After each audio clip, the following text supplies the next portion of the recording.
Good evening, everybody. Welcome back to Dakota 4X. If I can hit the right button there. There we go. Awesome. Good to have you all here. Thank you for joining us tonight. And, yeah, we're not on our normal farm tonight. We're helping our good buddy Grizz out. Where's his baler at? I'm not sure. Somewhere down there. He's hanging out. He's getting his thing going over there. But we're helping him out on the farm right now, just trying to get his baling done. So we should be good to go. And like I said, thank you all for joining us tonight. Glad to have you all here. Let's get the old Discord started up and see what Grizz is up to.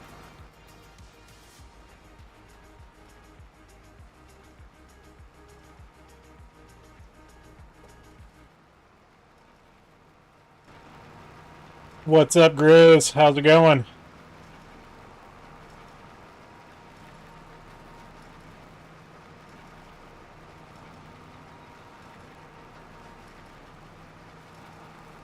That is very good.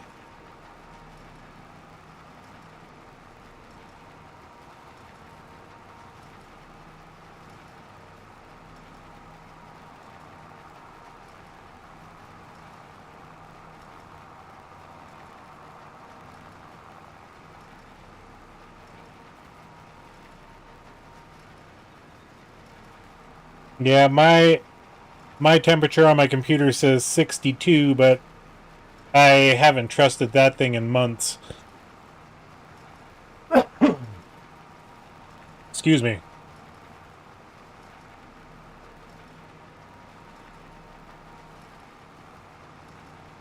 I forgot how wide these windrows were. Holy crud. Yeah. Gotta have the perfect driving skill.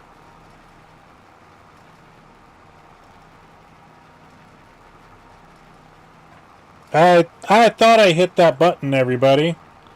I hit the wrong one. Thank you for that there, Don Reaper. And we'll see you shortly.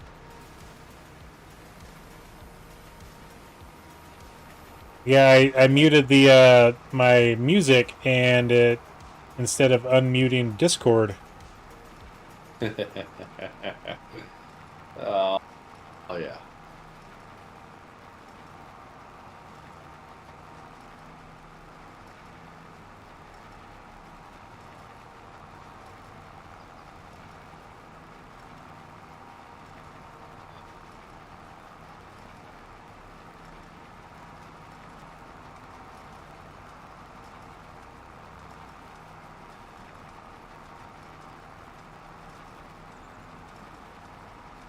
Yeah, I wonder what Miss Zanity is up to. Who knows?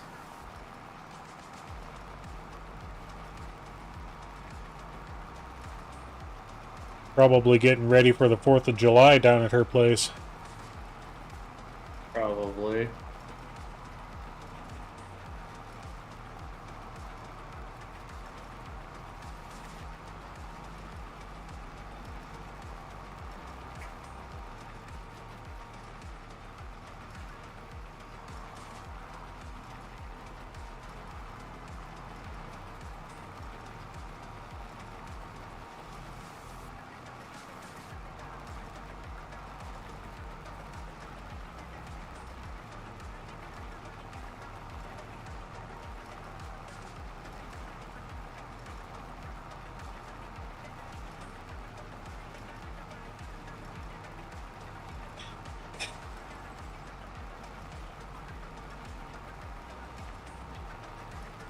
Yeah, my days are messed up as well.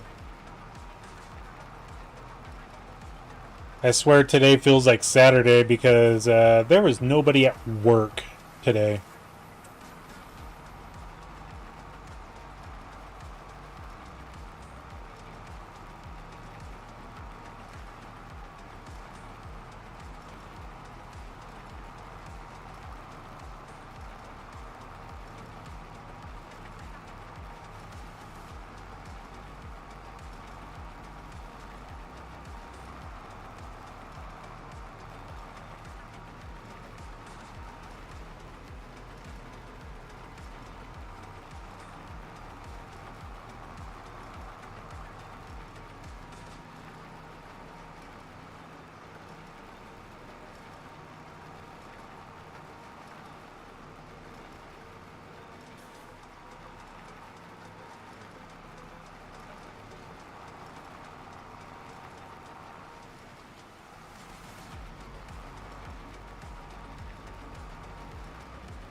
You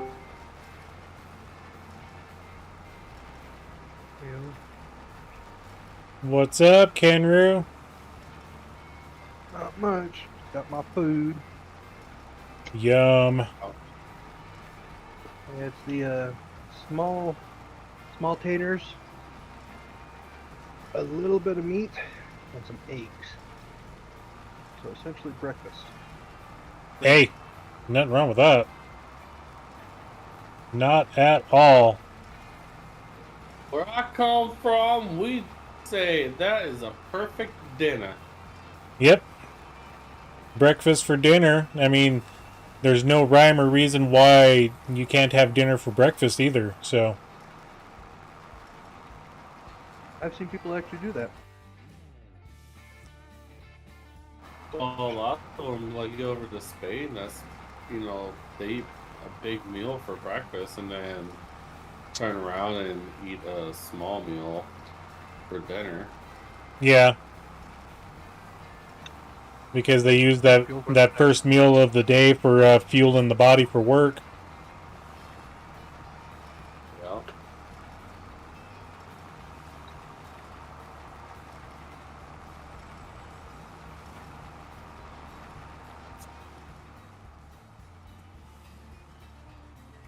The person I know of that actually eats essentially dinner for breakfast is usually like a I think it's called like a breakfast steak.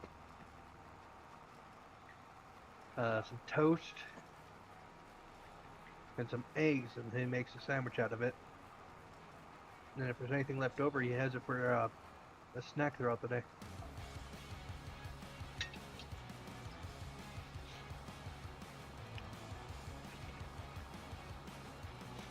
I worked with a guy that we were working the overnight shift, and the way he always did it was, no matter what time of day it was, if he worked nights, his first meal when he woke up had to be breakfast, and then, 8 in the morning he'd be eating supper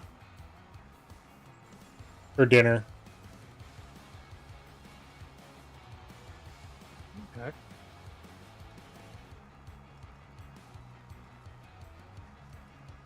But yeah, food's food. It doesn't matter if what it is. So Sure, if it eats the same, why not? exactly. My stepsister cannot eat food if it is touching. I know a few people like that. I would sit there and gross her out at dinner. My stepmom would be so pissed at me. I literally intentionally mix things up and look at my stepsister and go, ew, all my food's touching. She looks over and goes, what? I go, it's all going to the same place. Mm-hmm. Sometimes I mix stuff that shouldn't have been mixed and it was nasty. My mom's like, for this time I was like, you better eat all that. And I go look at her and go, bleh. She's like, well, you're the one that did it to yourself. I go, yeah, I know. Whatever. Chuck it in the bucket, right? Mm-hmm. The big magical bucket.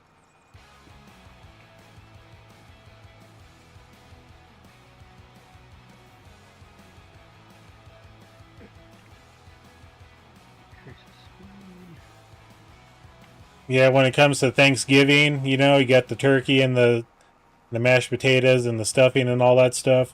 It ends up as one ginormous pile on my plate. So Should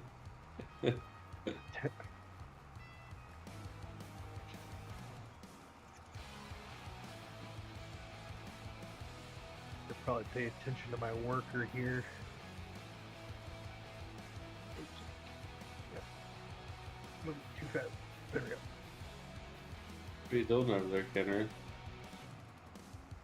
I'm having my worker do some herbicide. Oh. Oh.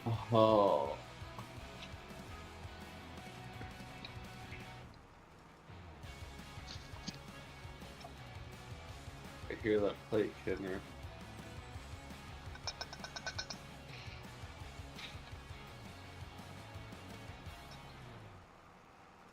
Hey, Hobby. Yes, sir. I wish we were playing a first-person shooter game right now. Why do you say that? Because I'd kill Kid for that. Hey, Oh, I'm you not you, making you it don't like squeak. things tapping on ceramic or something? He's making me hungry. Oh, that. I got red velvet cake later. I got drumsticks in the freezer. Alright, everybody, we're going to be buying Kidner Rainbow Six Siege and Hobby's Rainbow Six Siege, and we're going to be hopping over to that, so we'll be back in like 20 minutes. I actually have it. I just don't play it. Why? I played a whole whopping like maybe 3 matches of it and just couldn't get into it. Really? Uh-huh. Says you suck at it.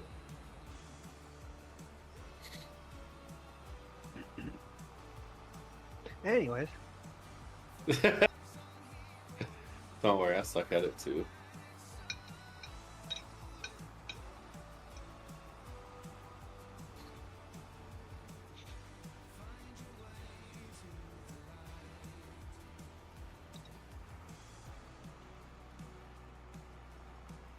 no, I'm just not into small arena shooters.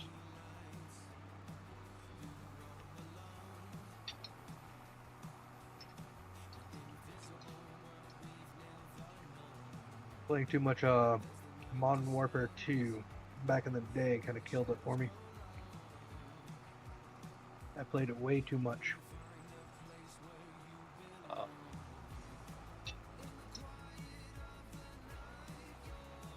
You have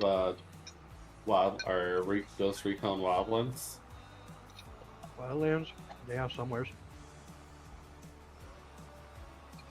Just play that with me tonight.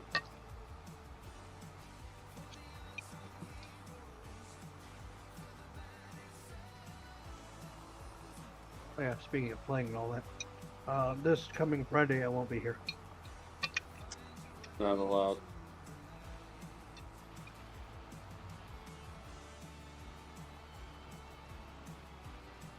What do I pay you for then?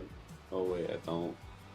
Yeah. Hey, I don't get a check. What are you talking about? You know what? Y'all would know if I won the lottery. Would I? You wouldn't be here, right? Oh no, we would be here every day. He'd be sipping Mai Tais on the beach with his gaming laptop that does, you know, that's worth like $15,000 and stuff. I don't know what you're talking about. If he won the lottery, you probably have someone play it for him. No, I wouldn't. Go take care of my field over there. I'll pay you $5. Yeah, I'm just the voice. I'm just the voice somebody else is playing. I'll be over in the background playing Rainbow Six Siege, Rocket League or something. And then out of the blue, all you hear is, "Come on, you stupid teammate, do something!" Oops, sorry. Wait, what are you talking about, stupid teammate? You're playing Farming Sim. Oh, yeah, that's right. I'm talking about the AI worker. No, that's somebody else in the background talking, playing. Yeah, sure.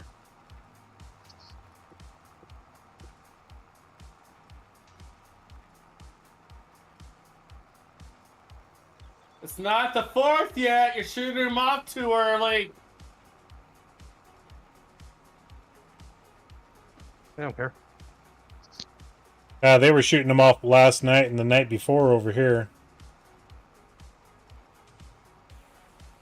Our neighbors, one road over, kittywampus from us, had to rein it in because they actually used to do it on the 2nd, and they'd do it all the way up until the 5th.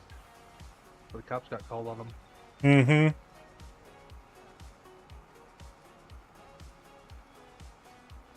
Because they would start at like 9 my time, so in like 2 hours, and they carry on until like 2 a.m. That would be a problem in my books. A lot of people thought so. That's why they had the cops call on them.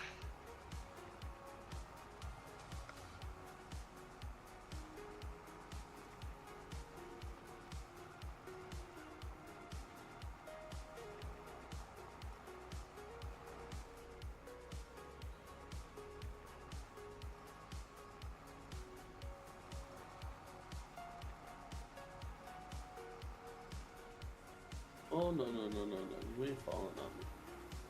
I'm looking for this one.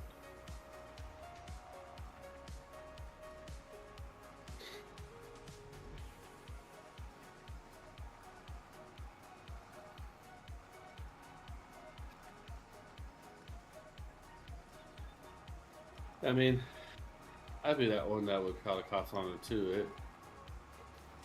I almost want to get the cops to come sit by my road because people will come down it. Like, guys, it's fucking midnight. We're trying to go to bed.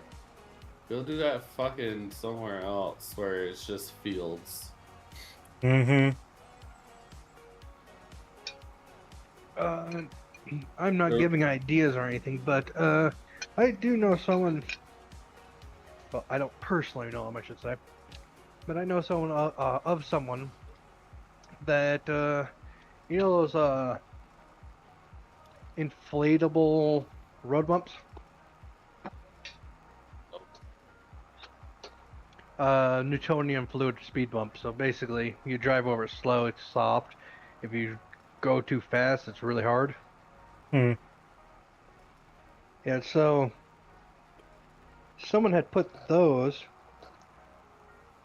out in front of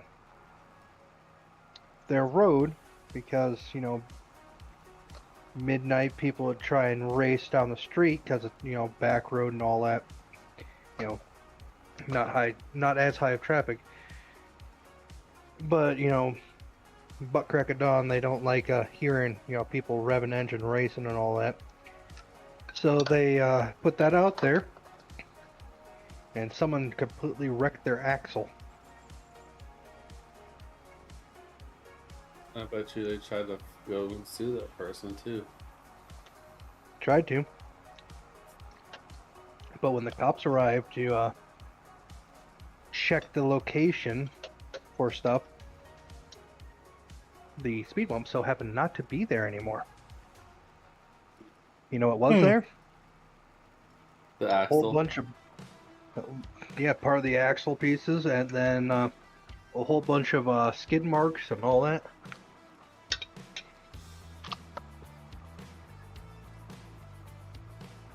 And so the cops went around, went from neighbor to neighbor kind of thing, from my understanding, and asked them, "Hey, do you see anything?" And everyone went, "Nope."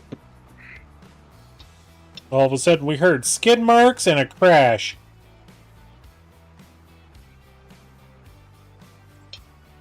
So yeah, that dude had to replace his axle. And no one ever said anything about who actually put the speed bump thingy down.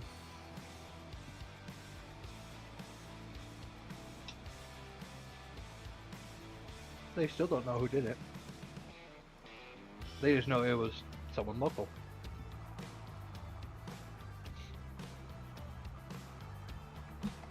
This is a steep hill here. Holy crud. I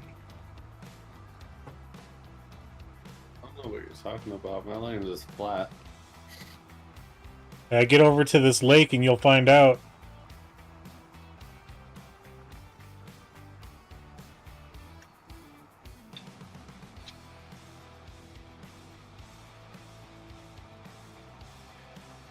If you want to just get your I was going to stop it right at, you know, as full as I can get so I can unload.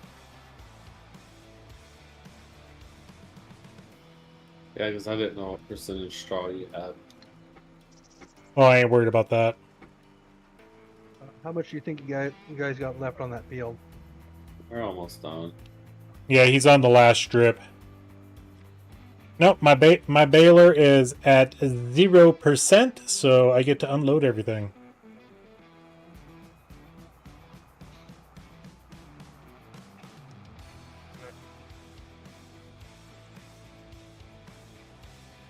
I'm at least almost done with one of my fields here.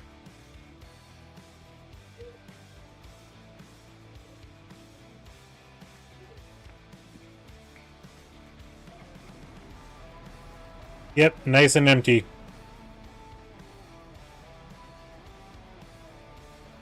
Inner, how did we meet again? I know it's through a hobby. Farming Sim. Well, I know it was on this game. I just can't.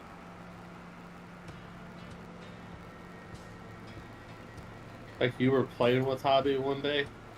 Yeah. Yeah, I think he was on Waseca County with me the one time. Yeah. From there, it just evolved into this.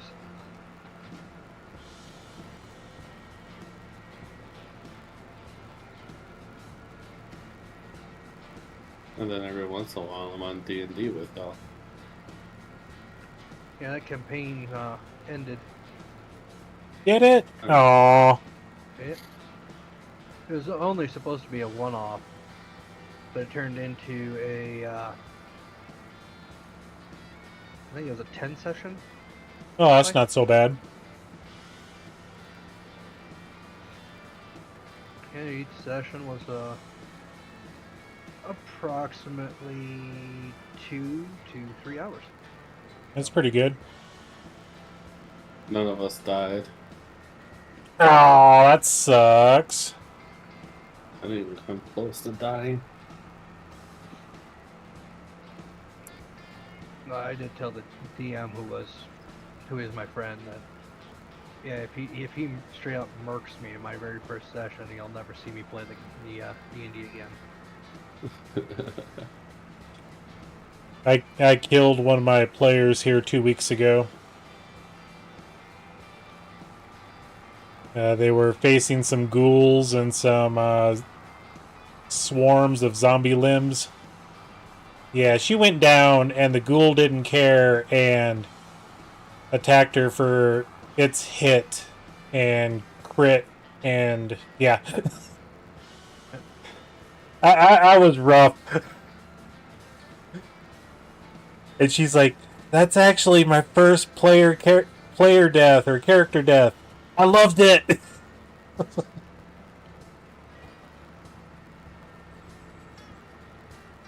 Yeah, it's one thing when you got a new player, they're trying to learn the ropes, and you just straight up murk them. No. Yeah, that's not good. That's not fun. I'm not going to play it again. But once I know what I'm doing and I'm looking at everything and, you know, I know certain actions, certain consequences, I need to... Alright, you know what? You murk me, I ain't gonna be mad. Yeah. Apparently I did impress him with a character I had built for a potential campaign down the line. And it is a... Let me pull it up here, because I actually have it saved as a PDF.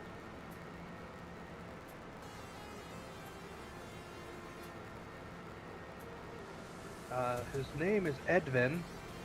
He's Aldarian variant, soldier background, with 2 levels of wizard, 1 level of fighter. And he is the variant of the Feywild. He's a noble Eldarian.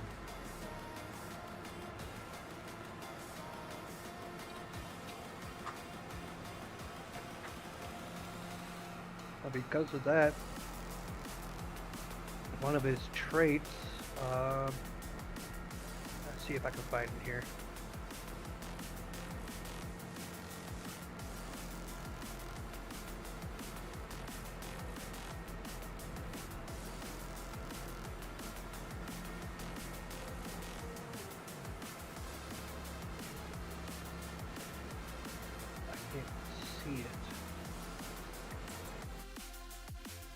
but it's like Fey Blink or something like that, where I can actually once for initialization into combat, I can blink behind an enemy within 30 feet and acquire no attack of opportunity when I do it. Yep. What's up, Clarence? How you doing today, buddy? It's basically Misty Step, but for the Fae. I think that's what it was called too. Yeah. Yeah, because I got in my normal campaign, there's that same player that I killed. She plays a wizard, part druid, and she's a Fae elf. Okay. Yeah, that's what Eladrin is. Yeah, Eladrin. Yep. Eladrin, yeah. Yeah, you got the couple different variants. You got the normal. And then you got the one that can change seasons. Yeah, their powers are based off the season, which is actually the noble Eladrin, which is the one that lives in the Feywild. So they're actually changed by wild magic.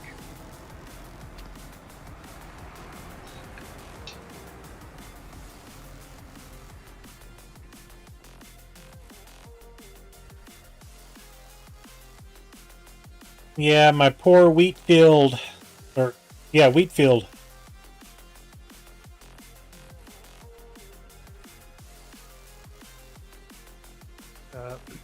That was still so funny. Still so funny. You don't know how that happened.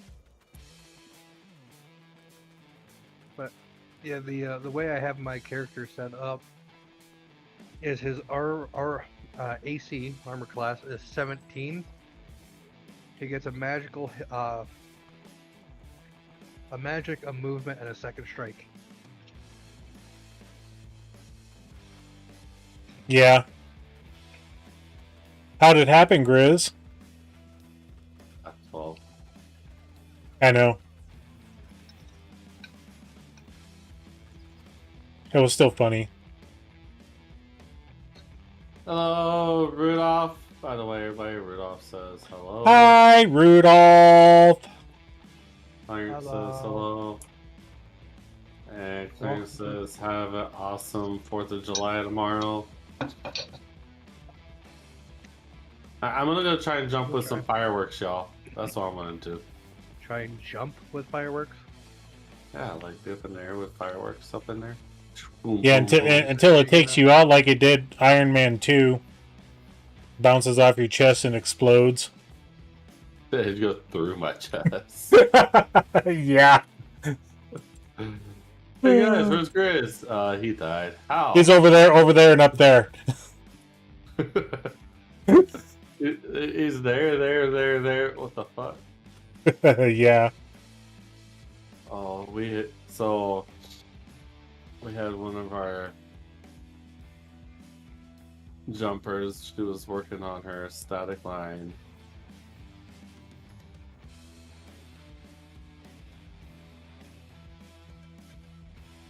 What? She was working on her static line instructor rating, and so like I went and became her static line student. And yeah, like, so I was the first one out, got out at 5,000 feet, pulled my chute right away, had some fun getting down to the ground, blah, blah, blah. Well, got down to the ground, got inside, I was packing my rig when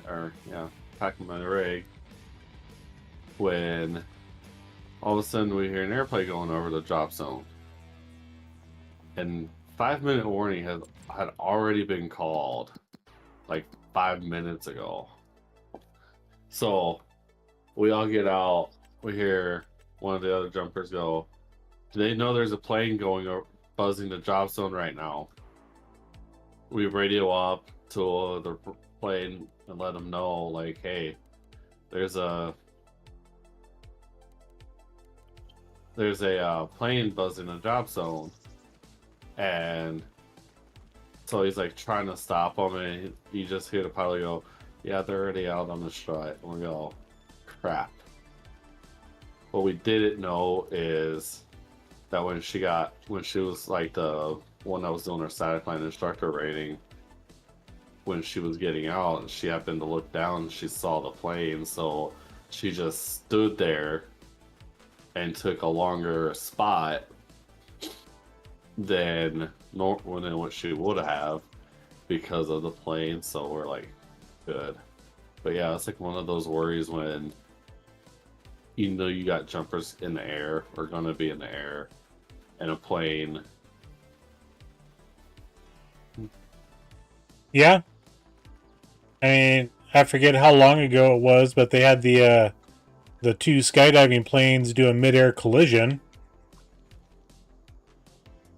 I forget where that accident was.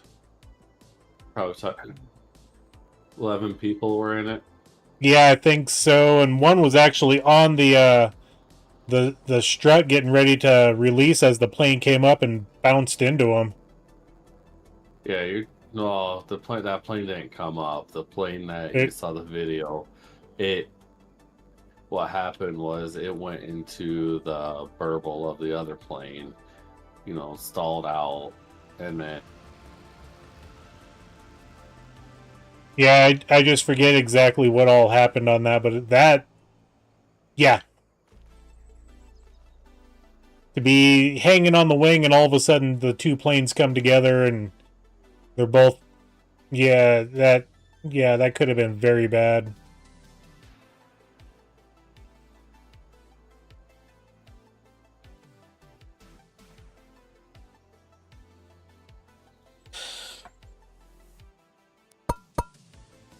Let's hit that button because I like hitting that button. Thank you all for being here tonight. Make sure to hit that like and subscribes. We'd love to have you join the corner.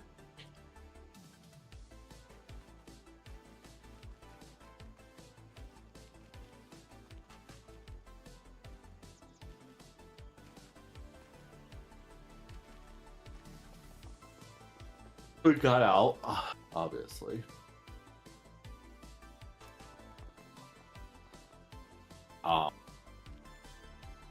Yeah.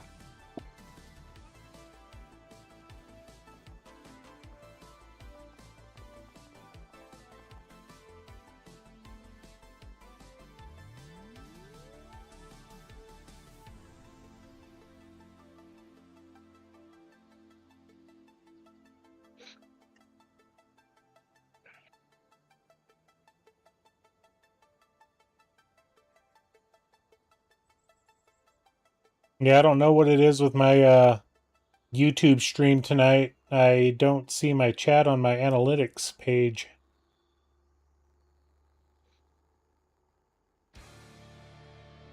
Which is kind of frustrating.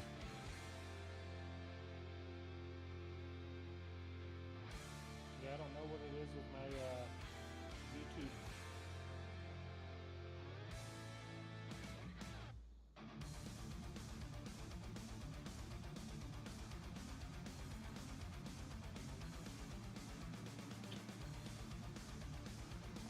So now I'm just waiting for Kenru and Grizz to get done.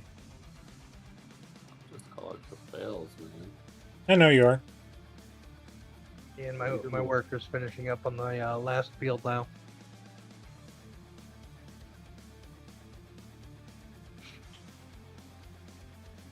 If auto load would work properly, we.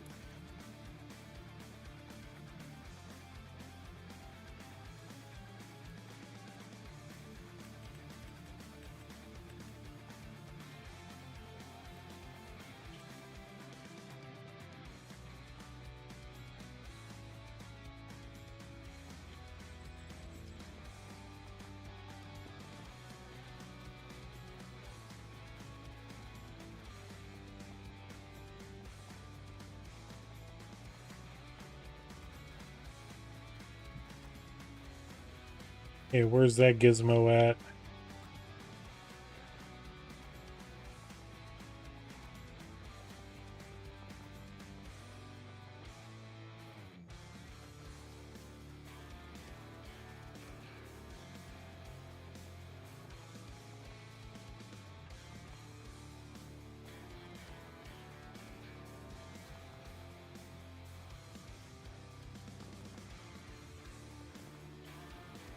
Oh wow. It's not terribly bad. Apparently, I don't have one.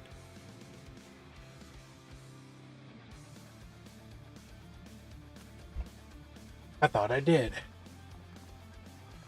I thought I taught a putty cat. I thought I had an Azario Pro soil sampler.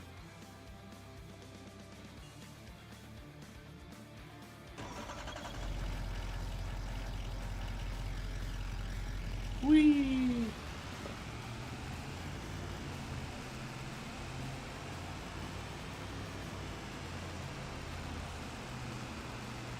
It's that.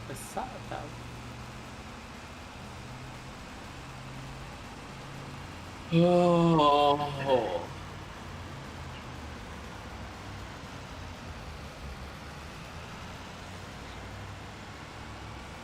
You know, I was playing Rainbow Six Siege earlier, and I had a guy that kept like kind of peeking while I was waiting to shoot, to make him like try and peek a little bit longer, so I know I could get the shot. Ooh, ooh, ooh! Can I save it? Can I save it? I saved it, y'all! I saved it. And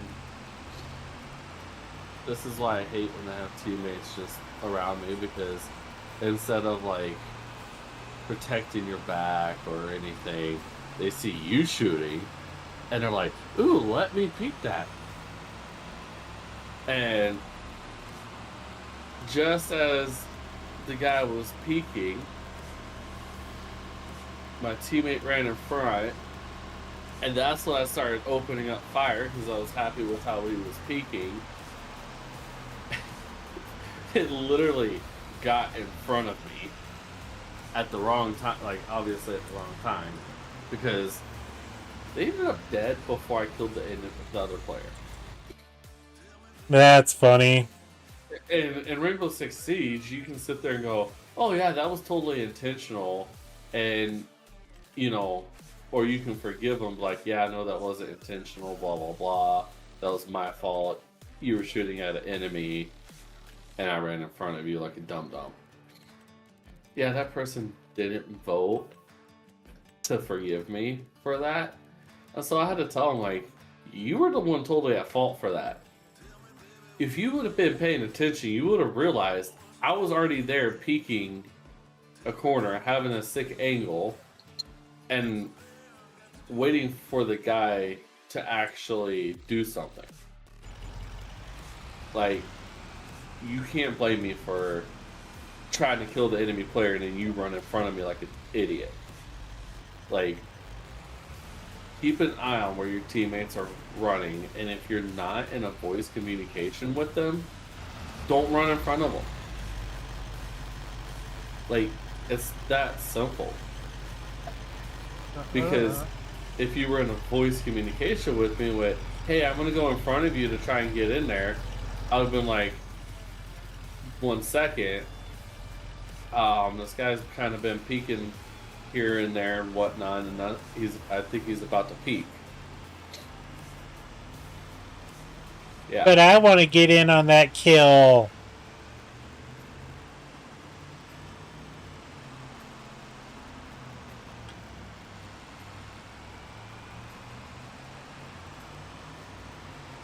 No, I have a friend who I work with, or that I play with, that he'll literally be like, hey, I'm gonna go in front of you. Yep, I haven't seen anybody, so I got your back. And then he'll go on and clear. Then he'll hold an angle. I'll run and be like, alright, going past. Because we'll like drone and whatnot to try and find them. Yeah. But it's communication on stuff like that. Like, that way we don't accidentally kill each other.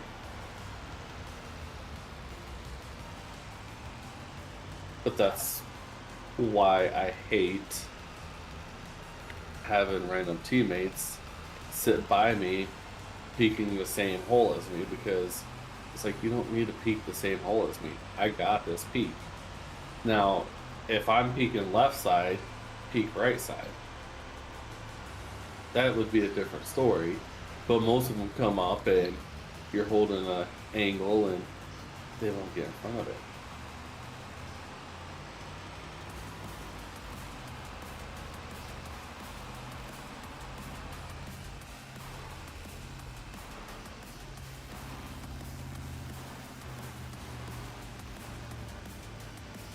I thought I was going to run head on into my tractor.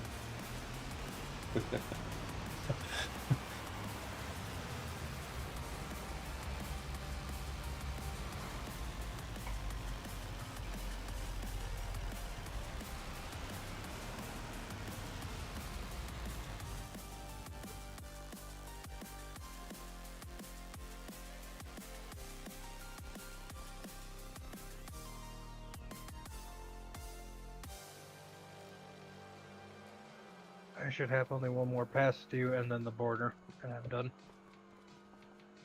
Okay, man. Eh? You want to play Wildlands tonight? No, because usually after I get off of here, I go to bed.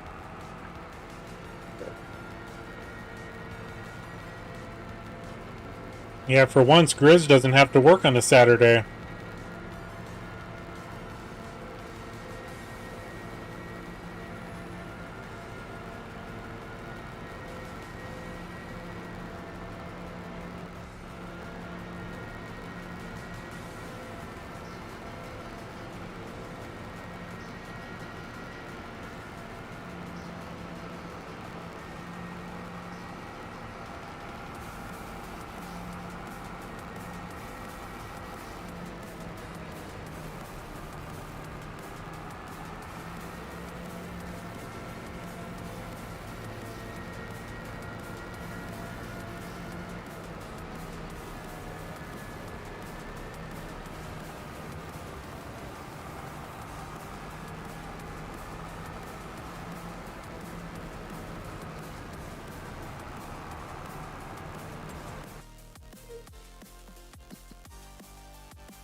Yeah, a few years ago, shortly after I bought the house I live in now, I had a neighbor that's right behind the gas station. Did something, but wasted a crap ton of money on fireworks. And they just sat, like, I was looking over, well, I don't know what they did. They must have thrown a firework or something by all the other fireworks that were in a pile. And it just, yeah, just set all the fireworks off at once. And, you know, all you heard was screaming and this and that. And then you heard somebody, you know, a woman screaming and yelling, "You did that on purpose, blah, blah, blah." And I'm like, oh, yeah, that's why I'm thinking they threw a firework over at her or something and ended up lighting all of them off at once. So they didn't even get to enjoy them because I'm like, y'all are right behind a gas station. Dude. You should be lighting them off there anyways. Right. That's what I was like. I'm like, dude, you catch that gas station on fire, we're done for. It's like a 2-3 block radius destruction. Yep. Detonation.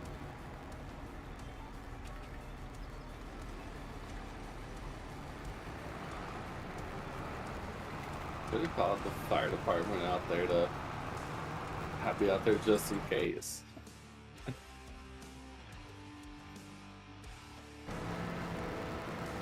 But yeah, it was just, oh my god, and then they're shooting off the ones that go up in the air, and they're hardly clearing the top of the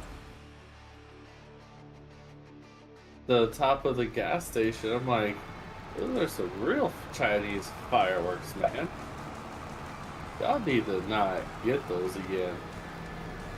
What's up, Yeah. Simple? Welcome in. Yeah, Clarence, that would be one big kaboom.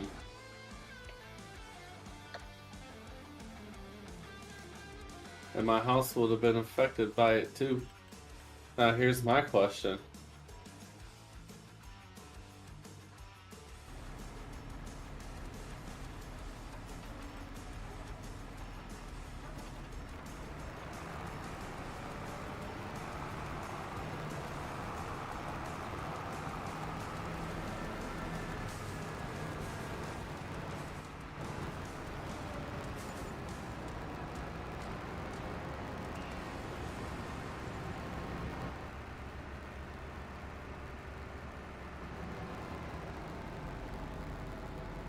Doing good, trying to find a map to play on right now. Yeah, I hear ya.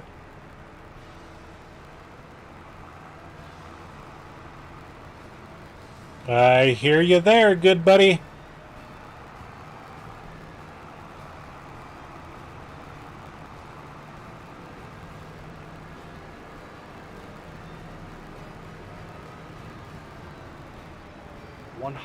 feet. The fire code is a minimum of 50. Where is it?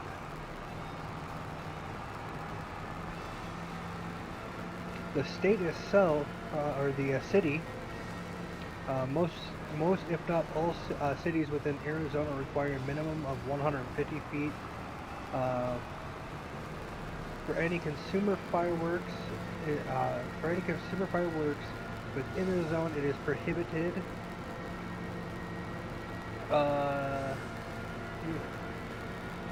Yeah. 150 feet away from any gasoline pump, fill line, vent line, or flammable liquid storage containment when ignition of firework is made. Yeah, that sounds normal.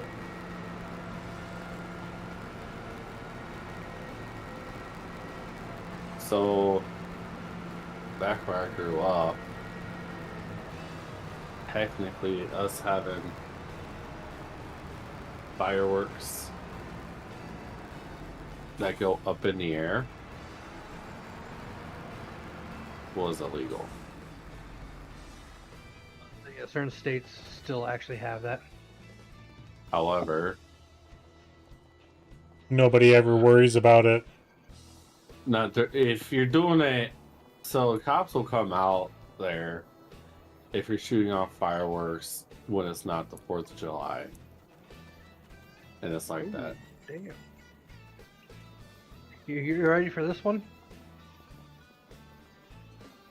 Anyone caught and charged with the lighting of fireworks or such devices within the above stated premises will face immediate fines, or face, but not limited to, immediate fines, potential jail time, and confiscation of property, as well as all coverage of civil liabilities.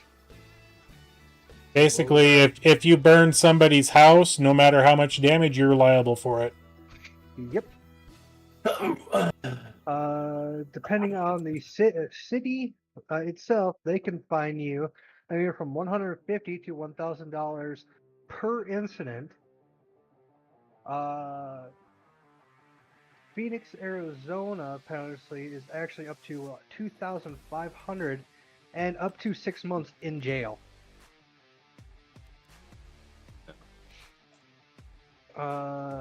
If any emergency response is necessary, the violator is to cover all cost for recovery.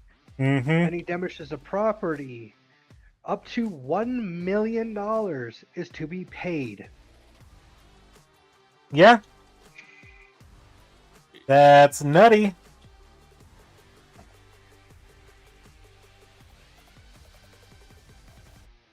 Oh no. I'll be right back, Al. Okay, so it actually goes on later to state up to $1 million, and then it says the individual is held financially responsible for the full cost of the emergency response. Yep. It could be an ambulance ride for a couple $1,000s. It could be the fire and rescue for, tens of thousands. Yep. It says right here, this means the city or fire department or any other emergency services being required or dispensed can bill the offender individually from thousands to up to thousands to cover the cost of dispatching police, fire engines, and paramedics to the scene.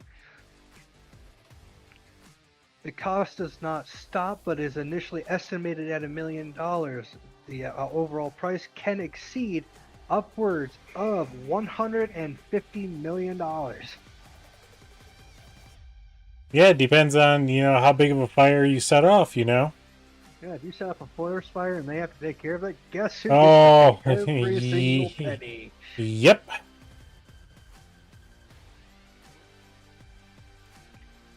Yep. Police officers have the legal authority to seize and destroy all fireworks on the spot. Oh, let me scroll down. They catch someone igniting them in an illegal or dangerous area. The offender may also be billed for the safe storage and disposal costs of the said seized items. If a firework ignites a gasoline and or vapor and causes a fire or explosion, the person who lit it will face arson and or criminal recklessness charges, upgraded to felony charges if the property is destroyed or people are hurt, as well as many and varied civil lawsuits in regards to the entire ordeal, non-compounding. Meaning that every single ticket you get charged with or, charge you get is an individual case. So you can't just go, well, that person's hurt, that person's hurt, that person's hurt, we're going to combine it into one. No, you have to go through each and every single one of them individually. So not only would you have to pay for the damages, you'd also have to pay for years worth of lawsuit in court. Yeah.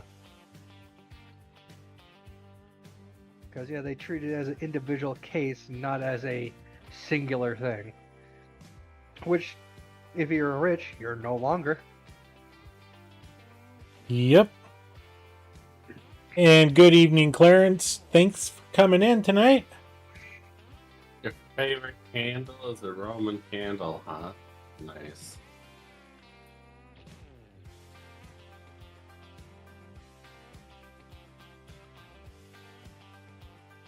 I like at the bottom of this page is, if you have witnessed someone doing this or are dealing with a dangerous situation nearby from someone that has caused this, the non-emergency number can be located in your municipal district phone book, which we don't get one of those.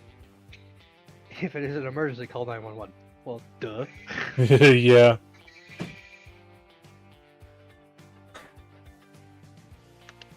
I'm just looking to see if it'd be worth it to buy a field of sorghum sometime.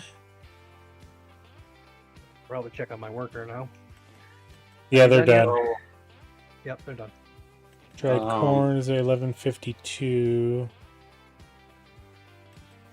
What are we gonna do with this Whoa. farm over here? Are you at the farm right now? Yeah.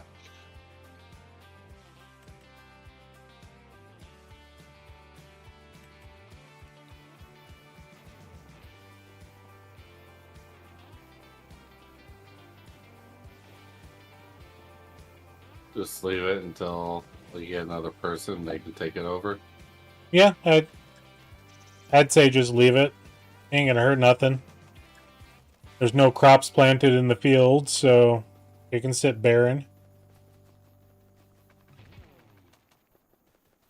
If anything, sell off the animals.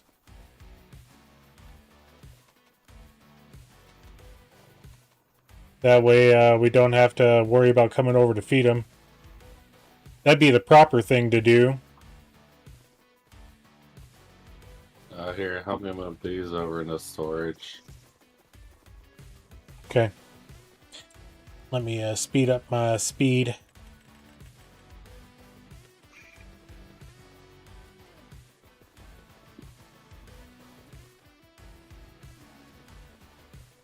Oh yeah, Grizz, I have been playing more World of Warships again.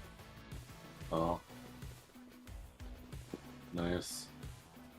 Yeah, yeah, Javi, if you want to hop over to it and start selling them. Yeah, I'll do that. Still playing on American, or you go over at EU server? U.S. server.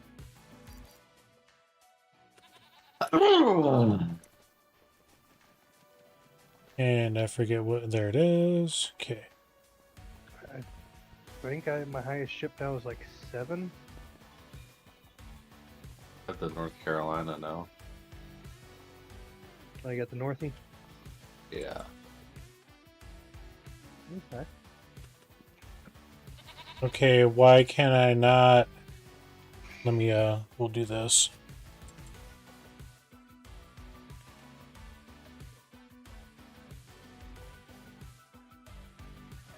There we go.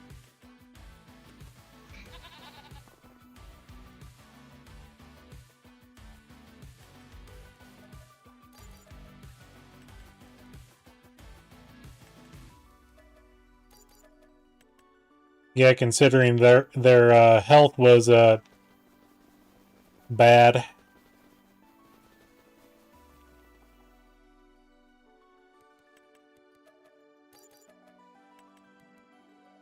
Not a bad setup he has over here at all. No, it's pretty decent, I think. The only thing that...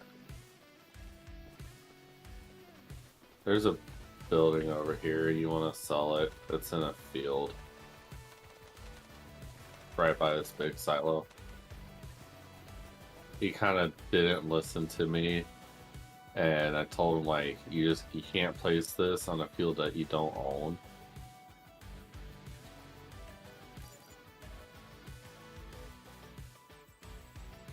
Done.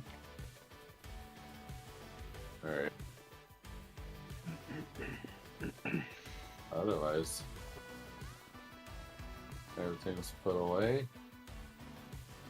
All doors are shut. So yeah, guys, we're looking for another person to take over this farm.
You said you have a wheat field hobby?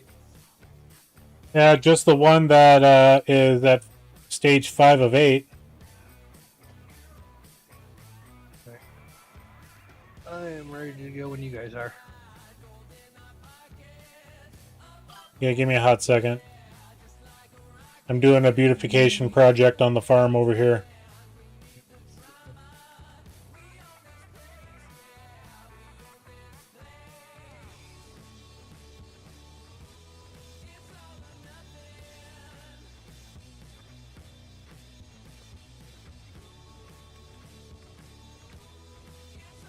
After 4, well, thank you everybody for hitting that like button. I greatly appreciate it. There we go.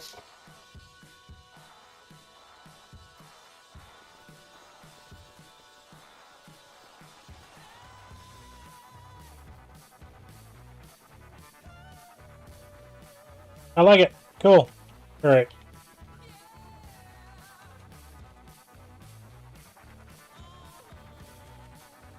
And let me jump back over to my farm.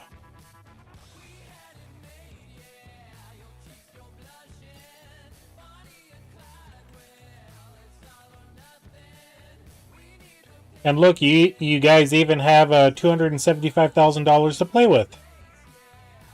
And it's fully set up. You know, we got some John Deere equipment.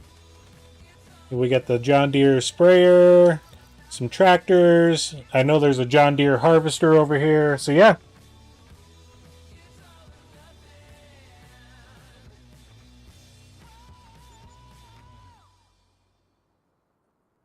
Eugene, welcome in.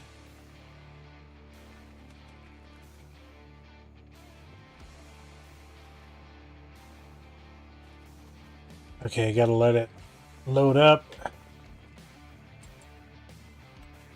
Let's see what's on the sell page here. Ooh, a cotton harvester.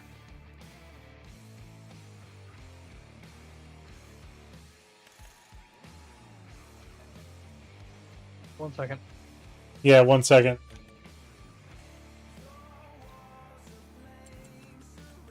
Not that I'm going to buy anything, but I just wanted to look. I'm moving my my wool because I only have space for 4 at a time, and I lose anything that's not put away. You need assistance? Or are you good? It's just a matter of dragging the 4 into the shed, and we're good. Okay.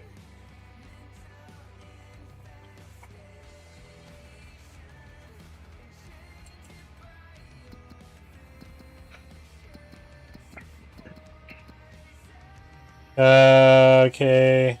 I'm doing cotton on a multiplayer server.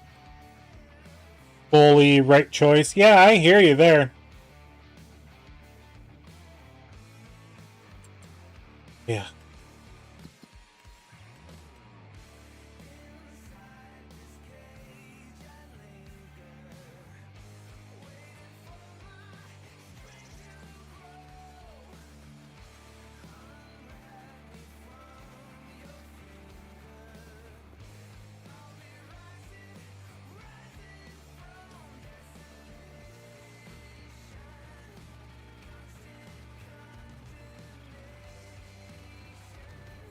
You took that one out.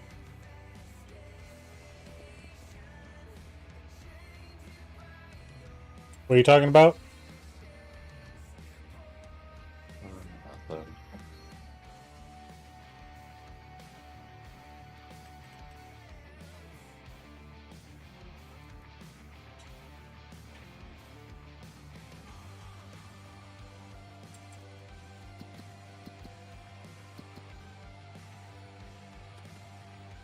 Alright, I should be good.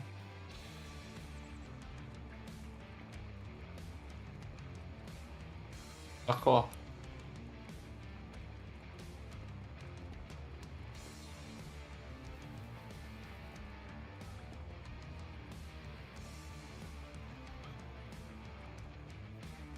I'm ready.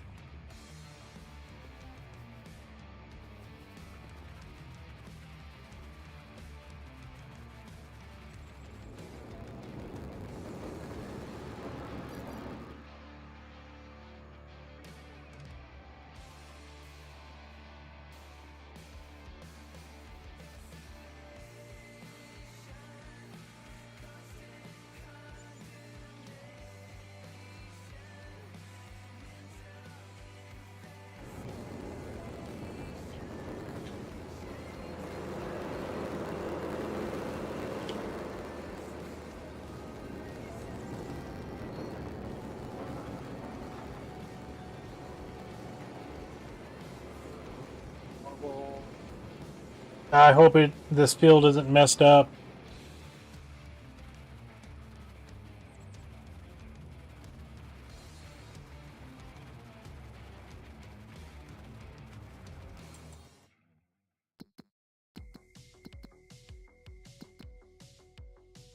Stop. Did you say it was 5 at 8? Yeah, we went 2 months and it still says 5 of 8. So that's what I'm saying. I hope it's not messed up. because I should be harvesting it this month. Didn't we have the same issue before where you just had to wait until it ticked over? Yeah, and here it comes.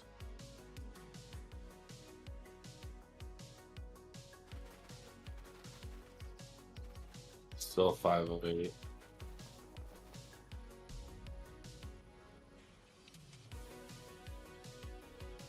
Yeah, it should be 8 of 8. And there it goes.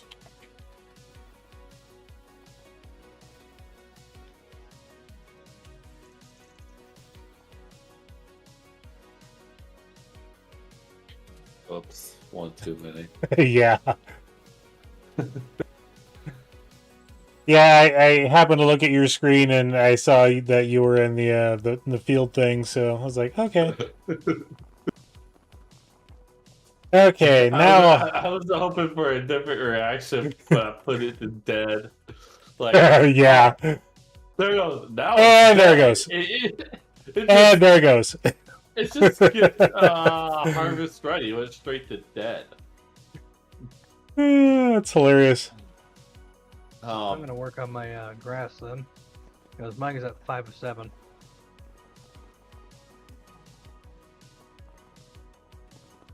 Okay. So, Hobby, what I'm gonna say, once you harvest this and get everything picked up, I would just paint over the whole field and then plow it how you want it. Yeah.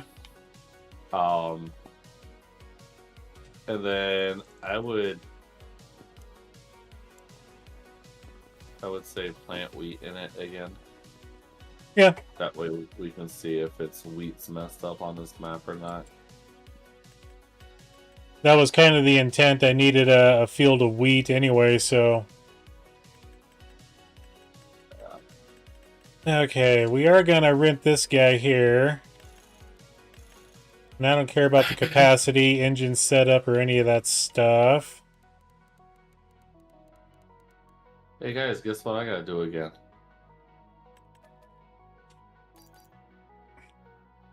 Things and stuff. No, 15,759. No, I'm gonna wait another month. It's only 3 out of 4.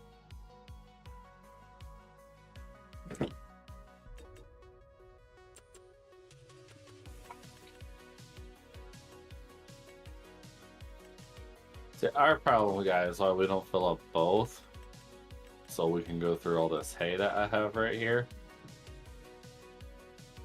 What's up, Tracy Lawrence? Welcome in. I don't have enough straw. Well, you can have my straw. How much do you have? Well, whatever I make on my fields. My soybeans and my wheat field, you can have that. 3960.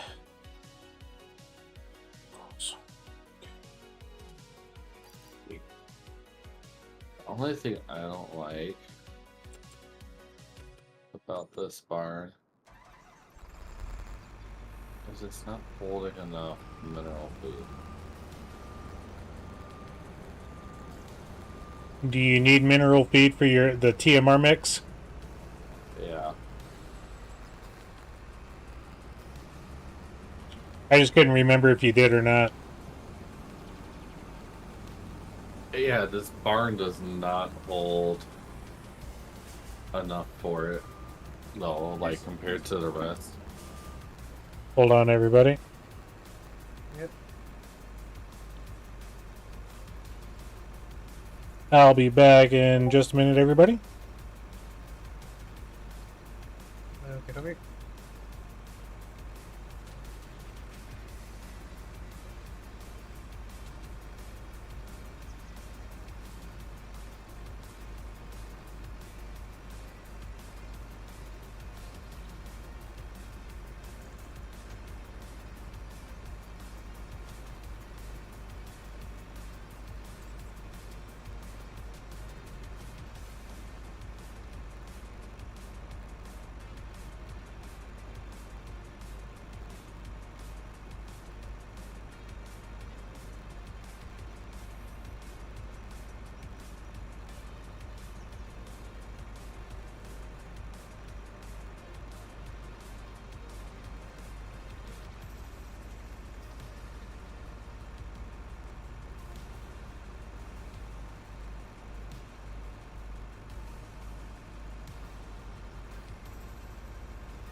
And I am back.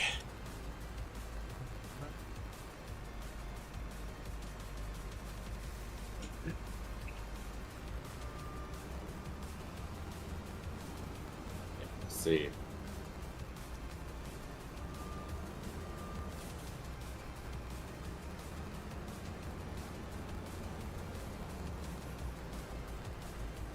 Oh, it doesn't even tell me how much it's holding.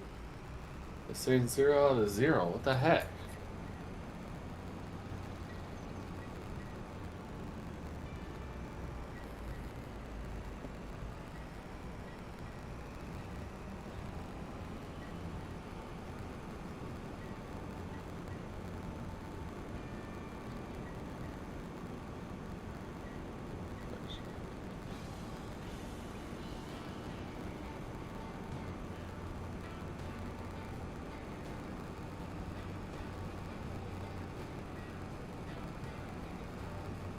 Health is.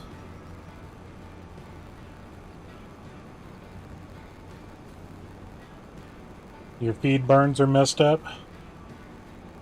I don't know because their health is at 100%.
Yeah? Driving semi-trucks, huh?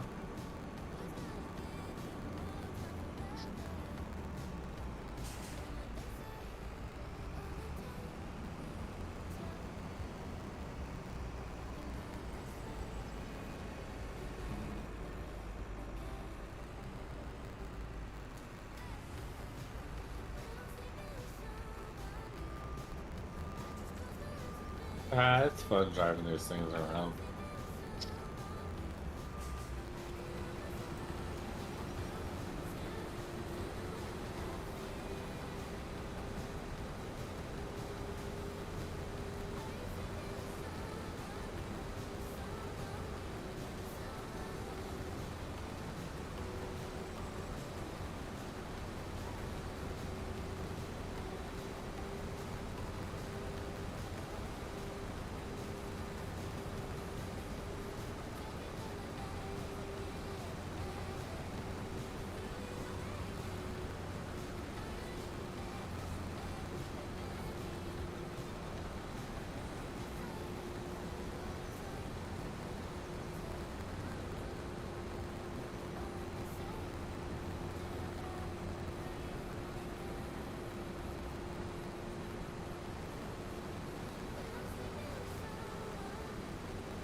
And no, Grizz, I'm not using this harvester for the entire field. I'm just going around the structures. What you were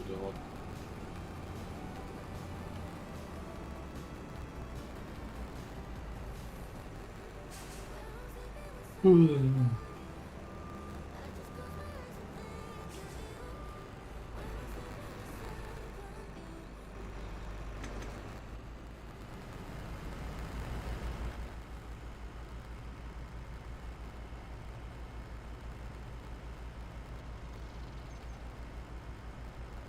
I was just surprised I got 20,000 liters that quick. Or 24, whatever this thing holds. I don't even remember what the base one holds. 25,000.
Okay, that one's clear.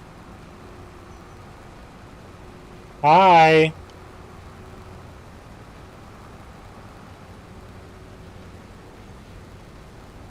How much more to make?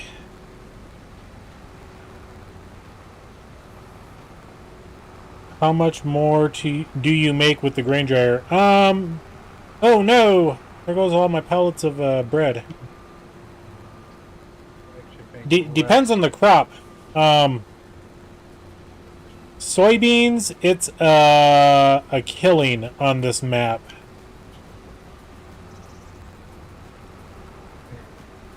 You make more money per, but overall your actual yield is less. Not by much. A little too close to the building.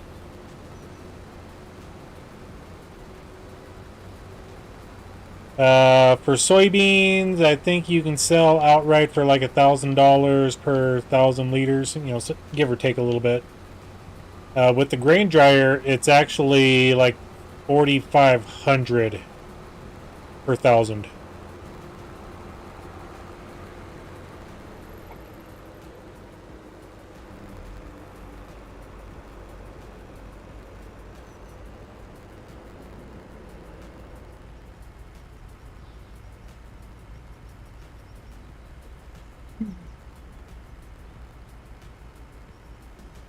You know, I could have actually just dumped this right into the grain dryer, because it'll take wheat.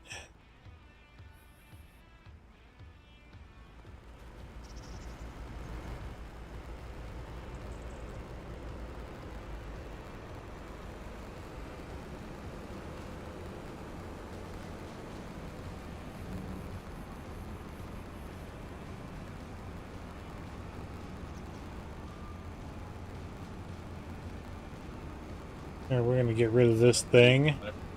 What was that, Grizz? Was that where you want it?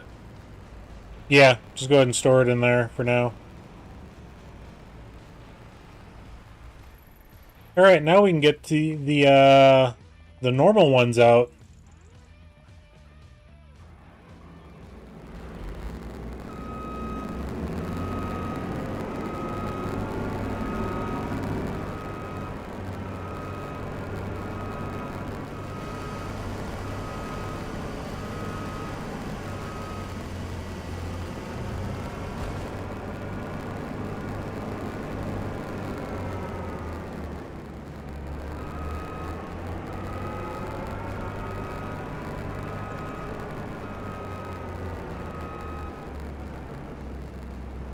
Let's see, did I get the same? Yeah, I got the same size headers. Yeah, 10.7, 10.7, okay.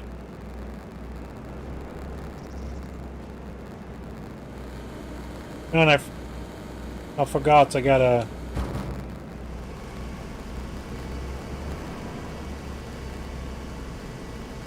Just a heads up, I have a friend who might be jumping on soon. I'll play with him.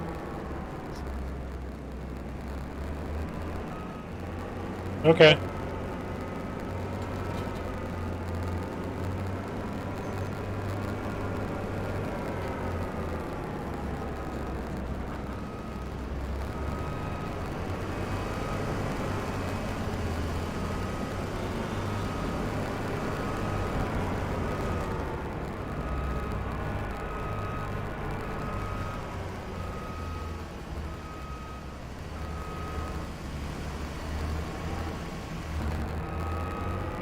Drive forward, Grizz. Come on.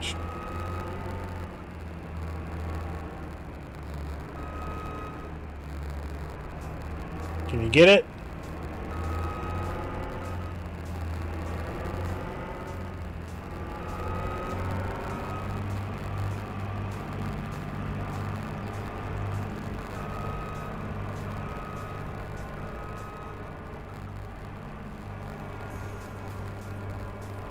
Yeah, at least you can hook up now.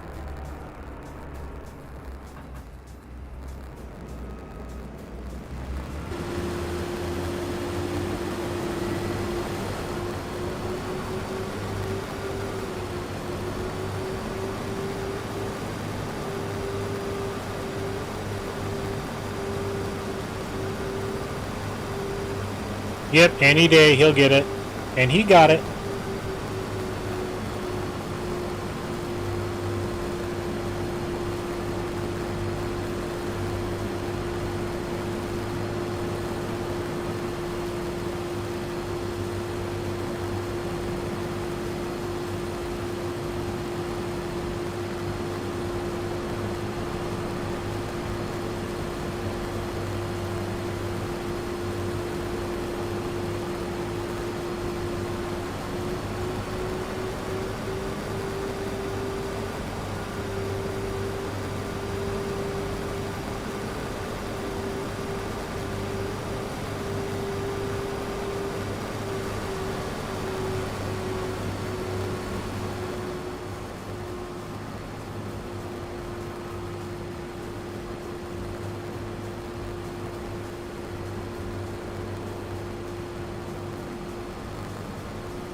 Excuse me.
What else Kenru got to harvest this month?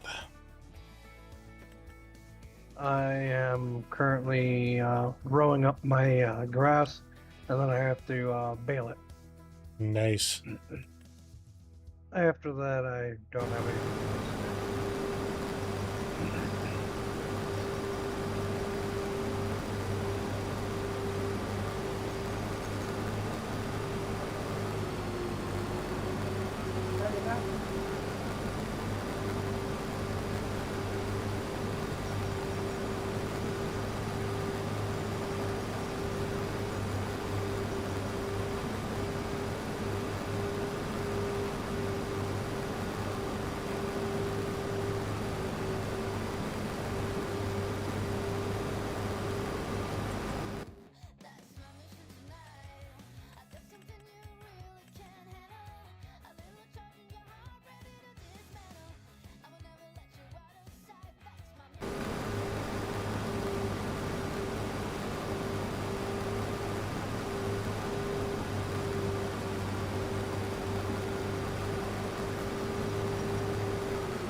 This is a long field. Holy buckets.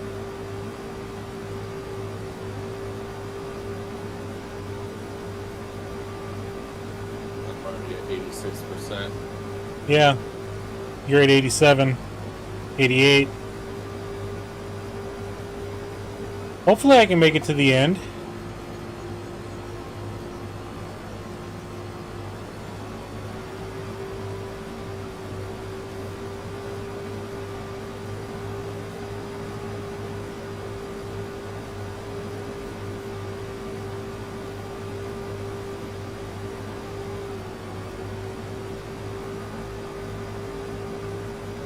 I don't think so.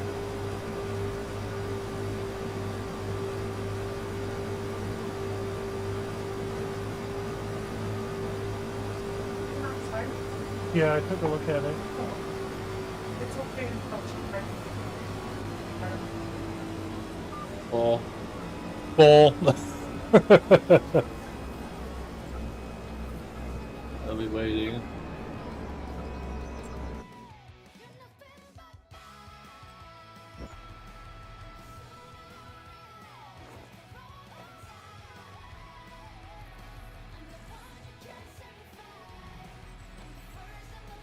Like, come on, start.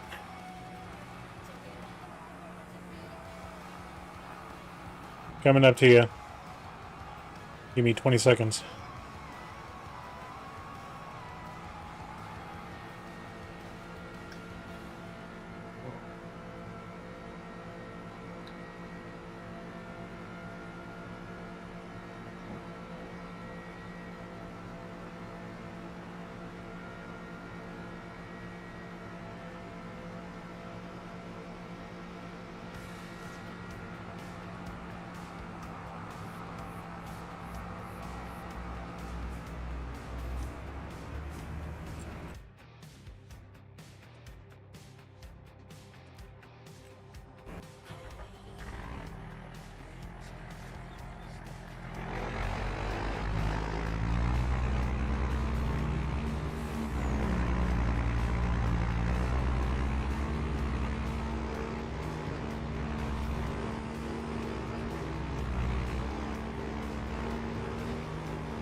Yeah, I don't think I can make a full lap on this side without being full.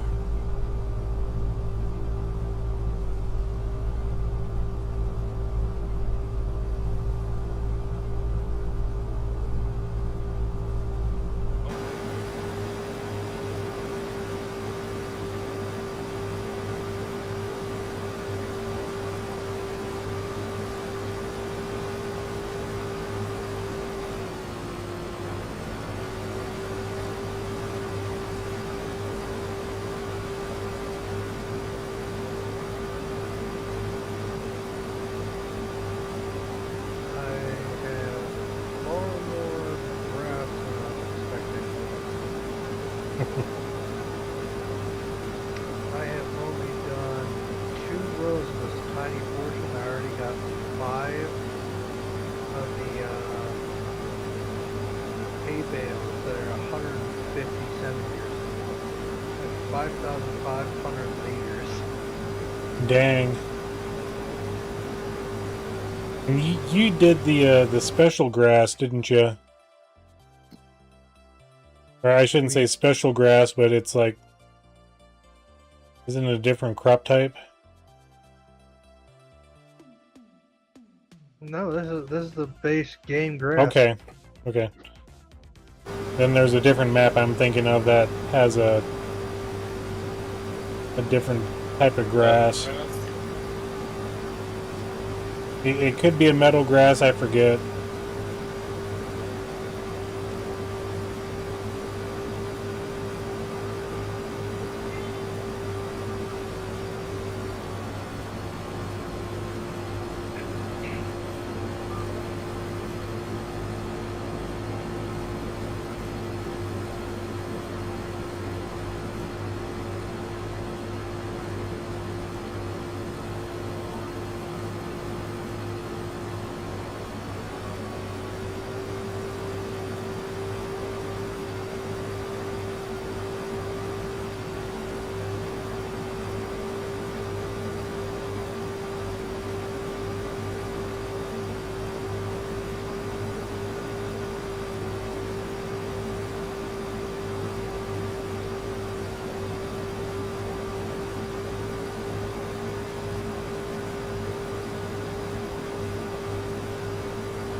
Let's see.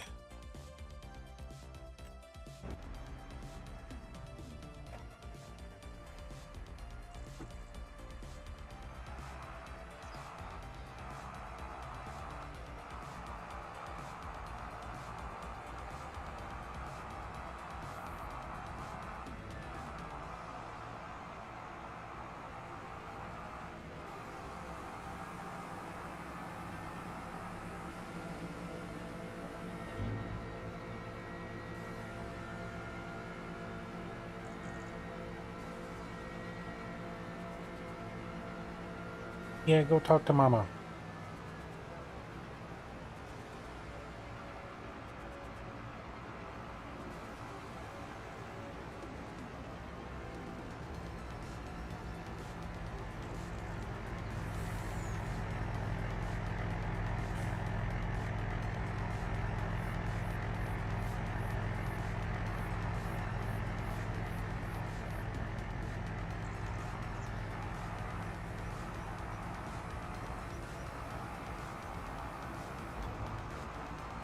I should, but I won't. There's a reason why I'm running the older equipment. It's just kind of the playthrough I'm running at the moment. Yeah, I'd love to have an 8R on here, or even a 9RX, or, you know.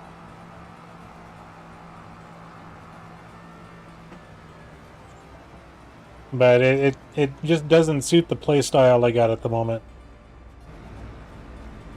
You gonna stop? There we go.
If we actually had the combines on here that I wanted,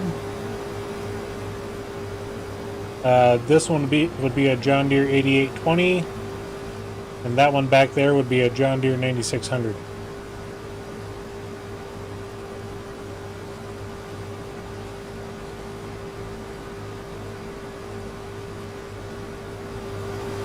But the S760 is pretty comparable for size, I would say.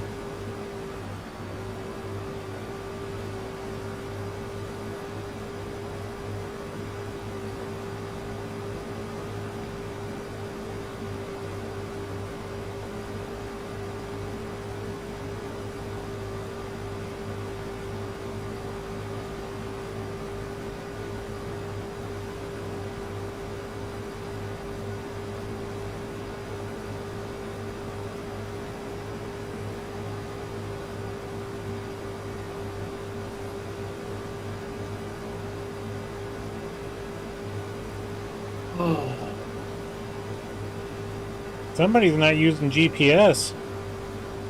I'm full. Okay. What do you mean somebody's not using GPS?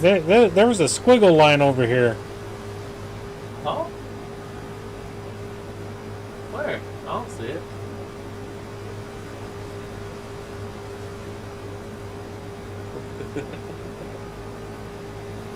It just now took you that long to figure out that I'm not using GPS. Well, it's the first time I ran up against your lines. You ran up against my lines bringing the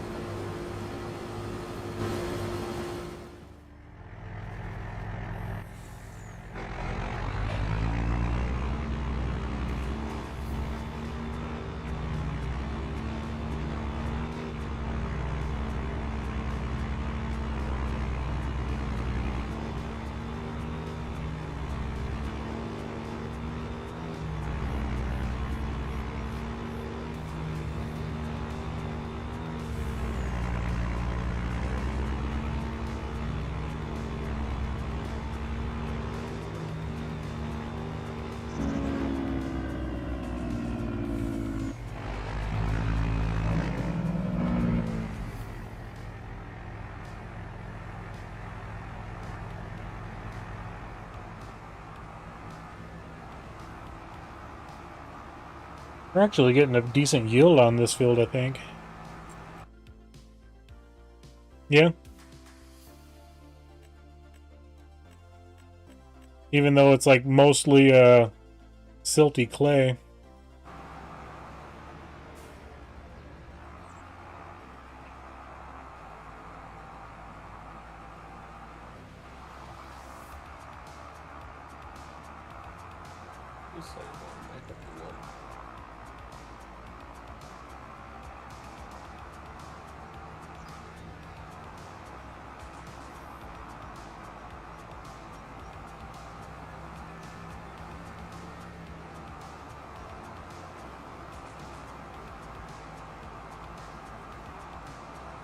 I was gonna say, you're close enough to the grain dryer, you could have just dumped it in there.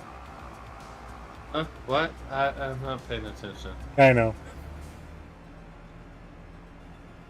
I'll be right back. Yep.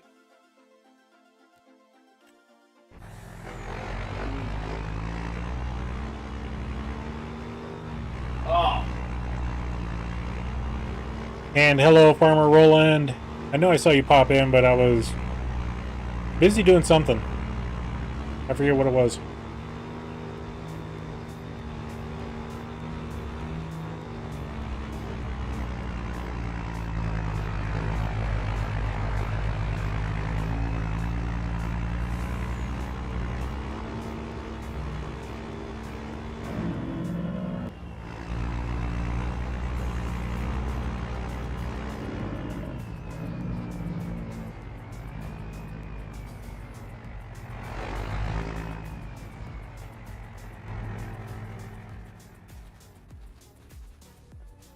Let's see, let's grab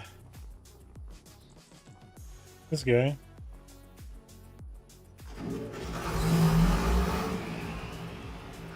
Oh, did I sell that dolly off? Gosh darn it. I did, didn't I? I did sell off the dolly.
That looks pretty good for a small field. I got 25 barrels out of it. 25 barrels of bales, huh?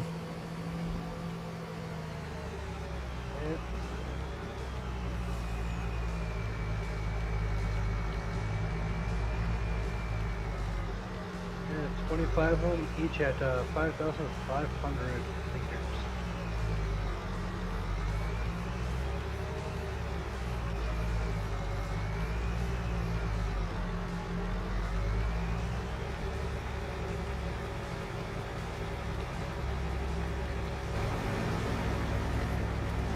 Likes are up to 8. Thank you there, Clarence.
And a bag.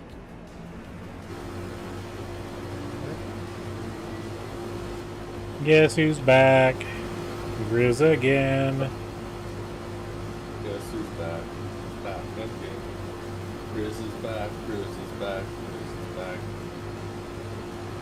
You're like,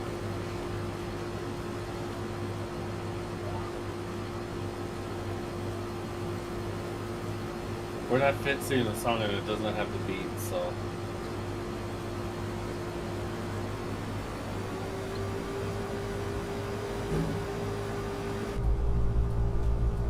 you'd be surprised. That's actually something I got shocked about. Is that the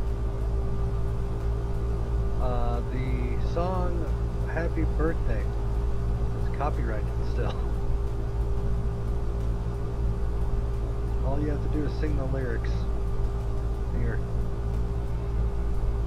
They don't do it, but technically, if they so chose to, they could actually copyright claim and get money off of you for it.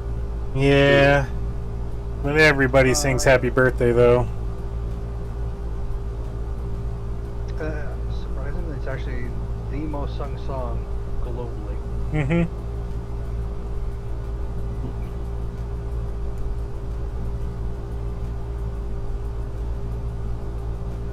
Yeah, I didn't know that, because I was looking up copyright stuff, like laws on it and whatnot, and it went down a rabbit hole, and I found out about Happy Birthday, Yep.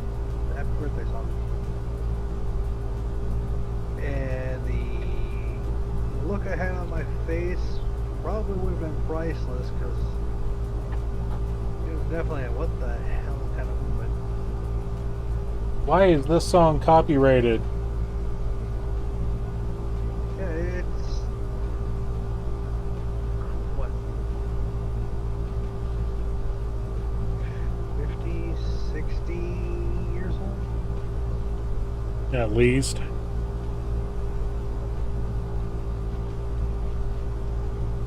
A 133 years old.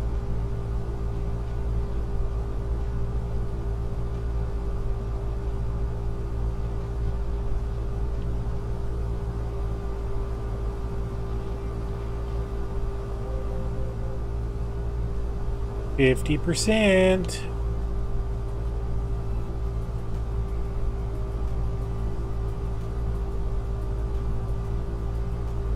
Okay.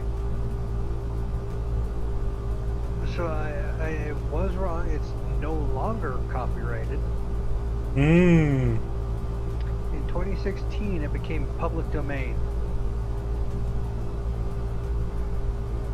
But before 2016, yeah, they could have. The owners of the copyright could have made money off of anyone that sung it. Who the hell had the owner of the copyright on it? Good question.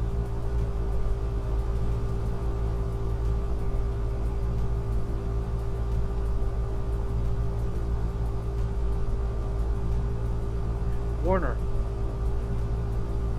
The Warner/Chappelle music industry. Hmm.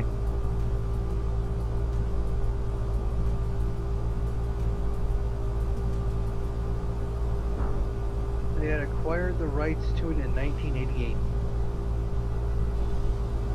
They did enforce anyone using it in commercial use. They required a fee for it. So every time you heard it in old movies or whatnot, they had to pay for that.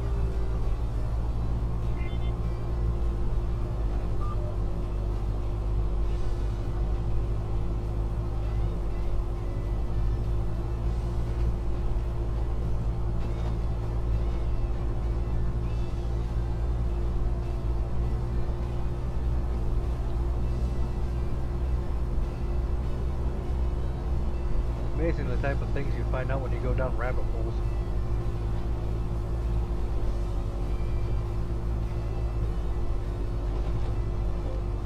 Yep.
the semi's at the corner up there, Grizz. You gotta come with me, man. That's too far. Kidding.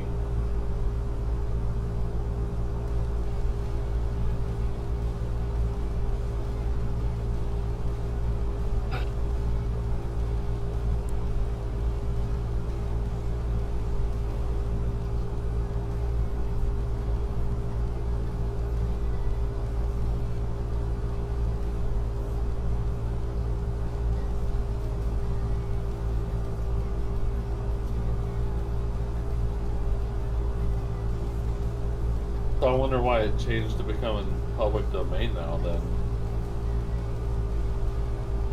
Probably non-renewal of copyright. They probably figured that everybody's singing it, so they, you know, get rid of the copyright for it. No. But still keep it for the global. Yeah.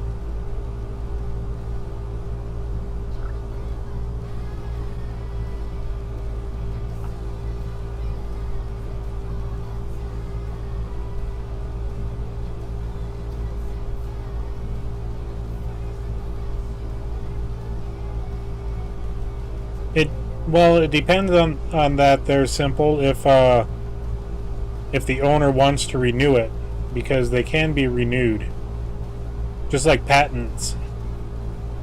There's some companies that'll keep a patent forever, and they'll just keep renewing it when the renewal period's up after 20, 25 years or whatever it is. And then some of them, after 20 years, then they'll just forego the renewal patent and let everybody else use it, for machinery type stuff.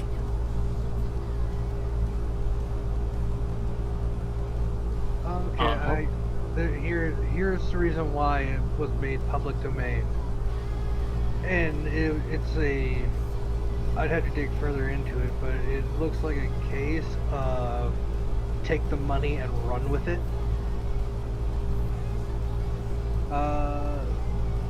The publisher's ownership claim relied on a 1935 copyright registration filed by Clayton F. Summey Company. However, the U.S. District Judge H. King reviewed the historic contract and ruled that the registration only covered specific piano arrangements, not the lyrics themselves. The writers, Mary and Patty Hill, sold the rights to Good Going to All, not the Happy Birthday lyrics contained therein.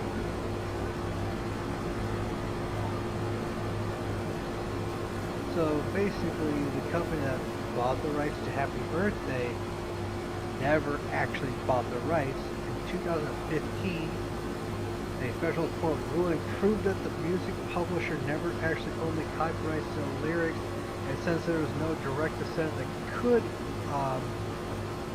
prove that the lyrics were generational inherited rights, it became public domain.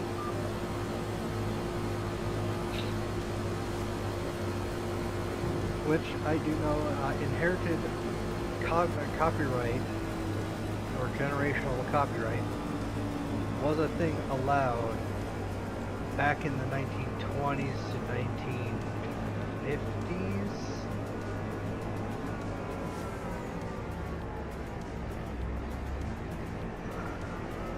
Let's see.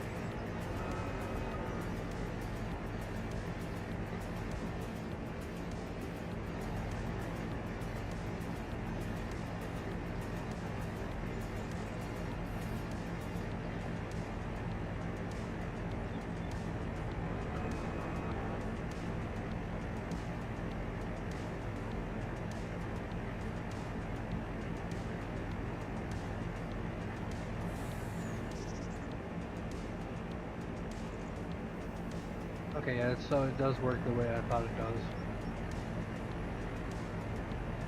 Generational copyright was widely used back between 1920 and 1950. However, it still follows the same rules as any other copyright. It still inevitably becomes public domain. some point. And it's just that they call it generational for two reasons. The copyright actually lasted 200 years, and also at the same time, back then the expected life expectancy was only 60 years, so you technically have 3 generations with the copyright.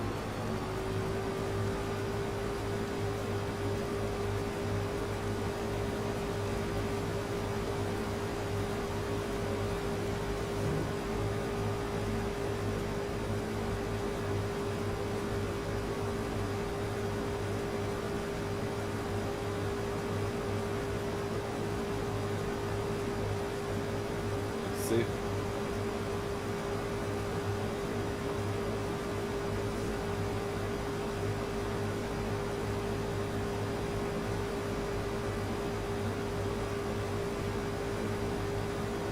You should look diagonal behind you to the right.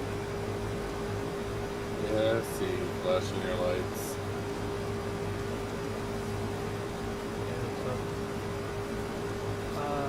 The way copyrights work now is there's no longer the 200 years, but you know, for the life expectancy of the modern person, you might as well call it that. The new copyright generational quote is now the life of the individual who did the copyright plus 75 years. Huh. If they live to 115, that's still, or even 100 for that matter, that's still 175 years that copyright claim can still be around.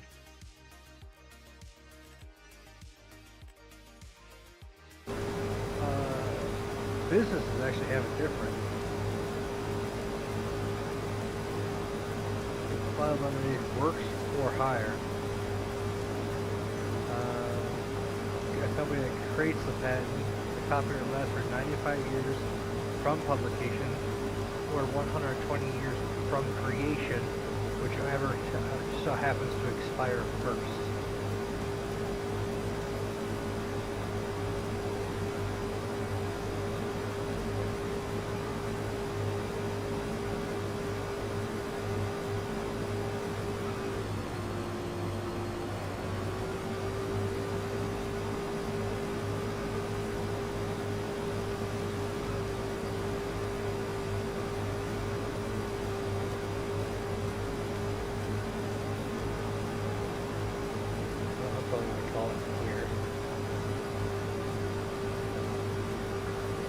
I'm gonna have to go to bed. Yeah, Alright, we'll see you, my dog Kenru. woke me up. Oh, good night, Gainer. Grizz, what the? You're chuckling and you're both having me worried now. No. Just, if you're watching the stream, you would see why. Oh no, I don't have it open because having both streams open plus the game seems to have an issue on my RAM. Yeah.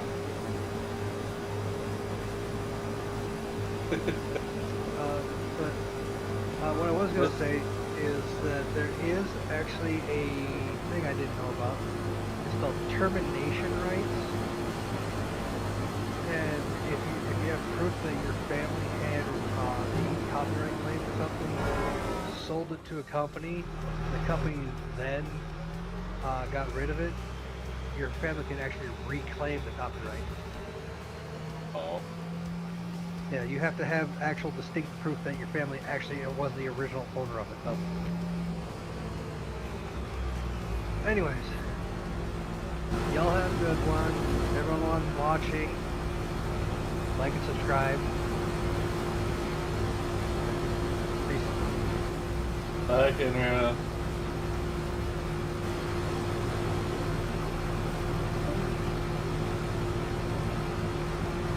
Double.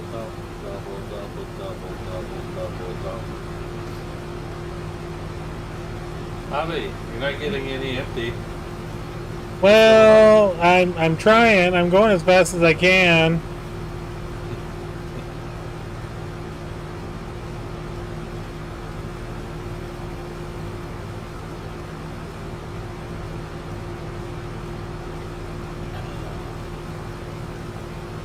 Now I need to turn those ones on because I'm super full. Whee! Uh-oh. It didn't work!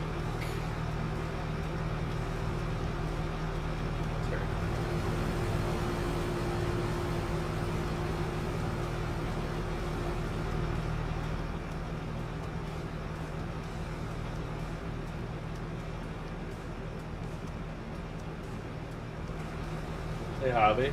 Yeah. At least I didn't do your whole field that way.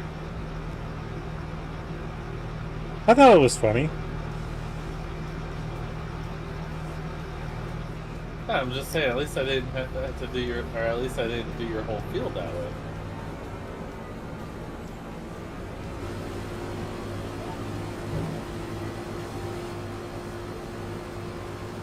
That would be annoying to me. Yeah, it would be.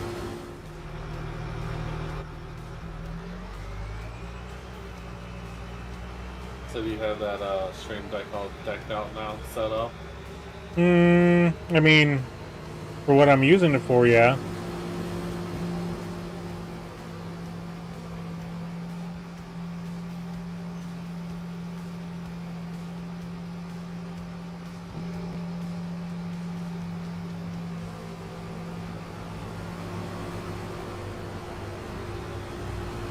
Just trying to get you turned around.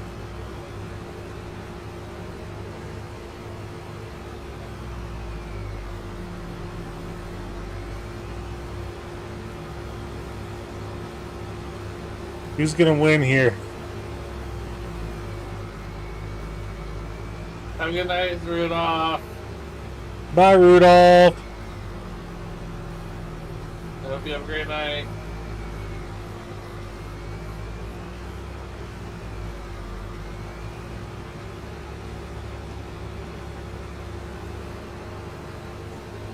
I think I need a new radiator and some new tires. I think it just needs a new header now. No, wait, they're John Deere's. They're durable tough.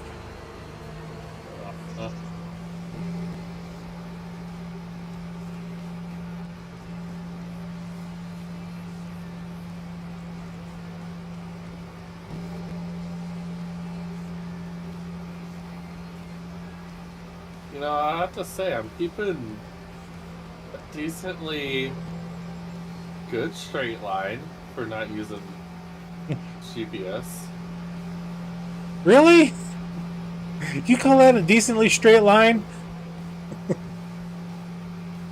Yes, yes I do. From what I see where I'm at. Yeah, now pick up all those bits and pieces that you missed there to your left that you just passed. Man. We can get those later.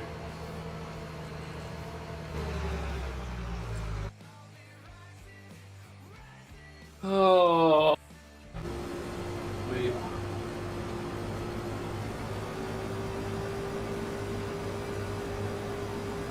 How many more sessions do you have on your current D&D? On my Monday, we started a new short campaign. So we got 4 sessions left of that one. And then when that one's done, if we go back to the main campaign, that one is years. Years. We're going through what's called the Dungeon of the Mad Mage. So it's 20 plus levels of dungeon crawl content, and it takes 3 months to go through a level, if not more. Depends on how fast the party wants to go through it. Right. How long do you normally play for? About 2 hours every week. So yeah, it seems like it's a slog, but it's not, just because the party is thorough, and we built this as a long-term campaign, and they'll reach level 20 when it's all said and done.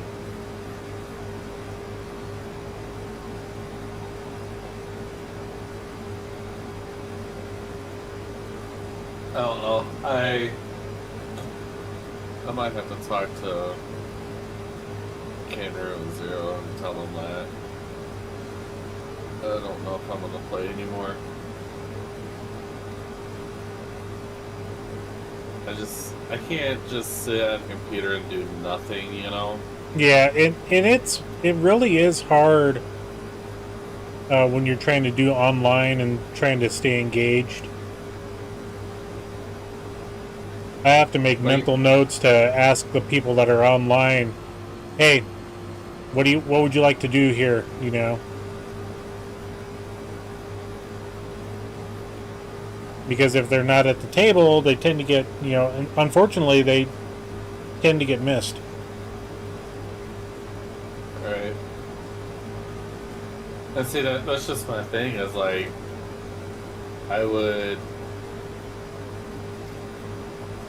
if I could be at a table and then do the whole, like how you had those pieces to move around. Mm-hmm. You know, kind of like a board, an actual board, I could do that. Yeah. But being at a computer, like, I just can't sit here and just talk. My mind has to be engaged, my body has to be engaged somehow. So, like, obviously, if I was playing with you at a table, and it would absolutely work, because I'm not going to have something that can distract me. Yeah.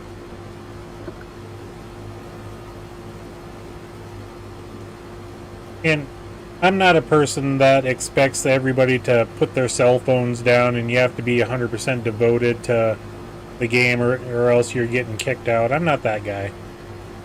Oh, well, no. Man. Because this day and age, unfortunately, you know, or fortunately, whichever way you want to look at it, some people can maintain concentration scrolling through their phone on, you know, Facebook or, you know, whatever, while still maintaining concentration on the game. So everybody plays different, and it works out. And if I need to clarify something because they missed it, even if I'm sitting there at the table as a player, I can miss something, you know, and I have to ask the DM to repeat, you know. I think if I was a DM, I might be able to do it, but as a player, not really. Yeah.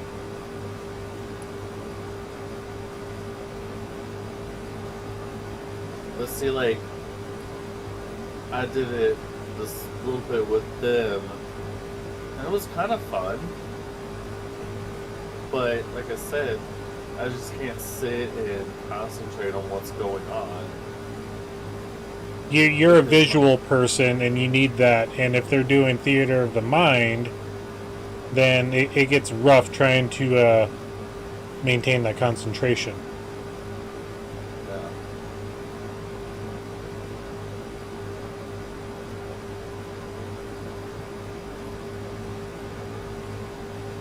And it's more like,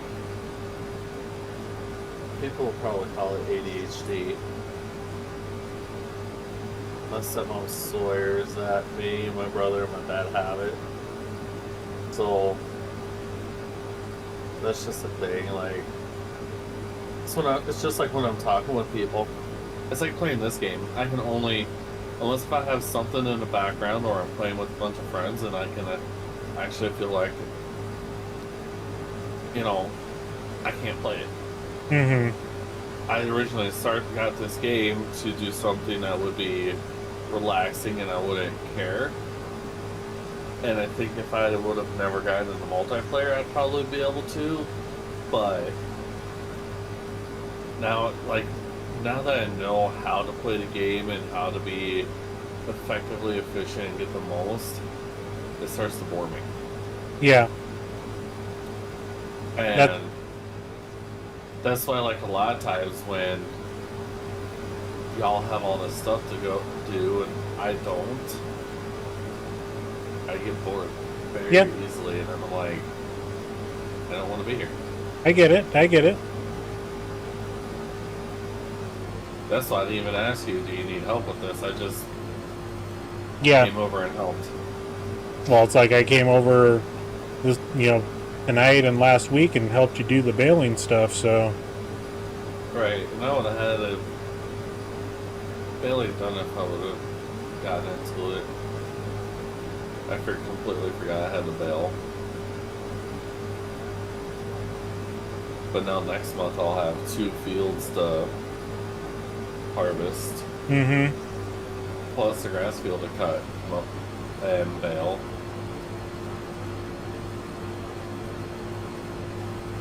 That's why I like it when a farm has just the right amount of stuff going on where you can have AI doing some things and you're doing stuff and just keep everything busy, And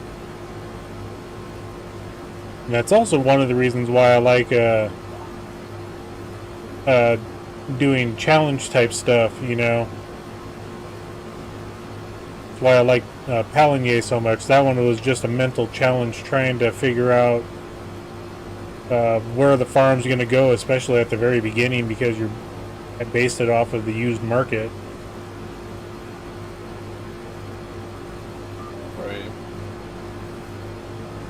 I think for our next map, we need to actually think of a challenge. Oh yeah, and rules and stuff to do, because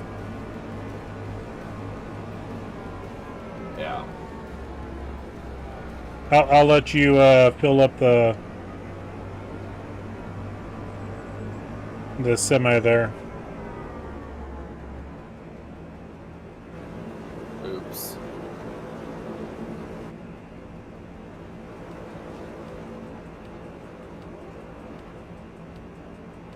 Why would I fill up this semi? I should have just came and double dumped with you. Well, yeah, I mean, you can still do that. That's fine. Too late. I was just like, oh yeah, I could put stuff in my grain mill.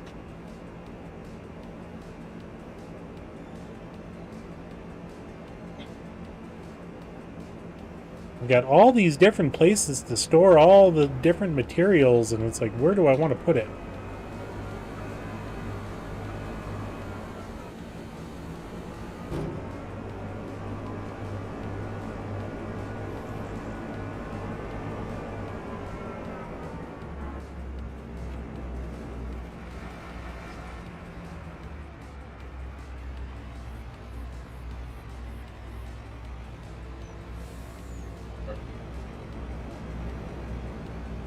What?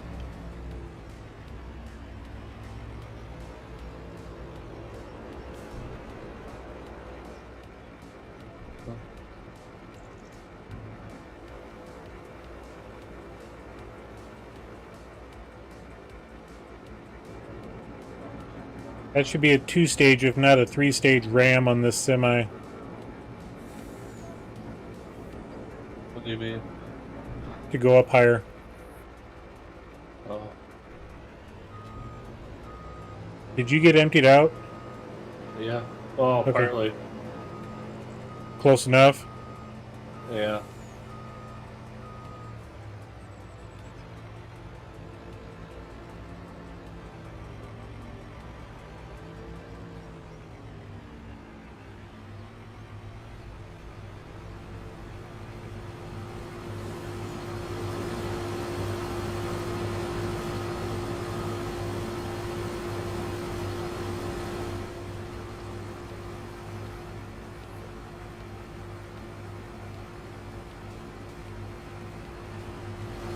Oh.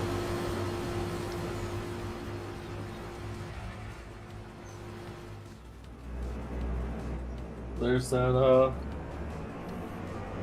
message I was telling you about. You gonna dip off? Yeah, I'm gonna go ahead and dip. Alright, cool. Goodbye, everybody. I hope you all have a wonderful night. I'll catch you all later. Bye-bye. Bye, Grizz.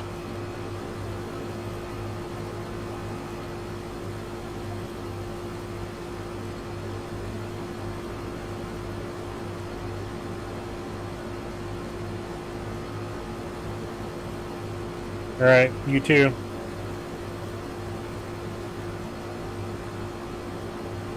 Much appreciated.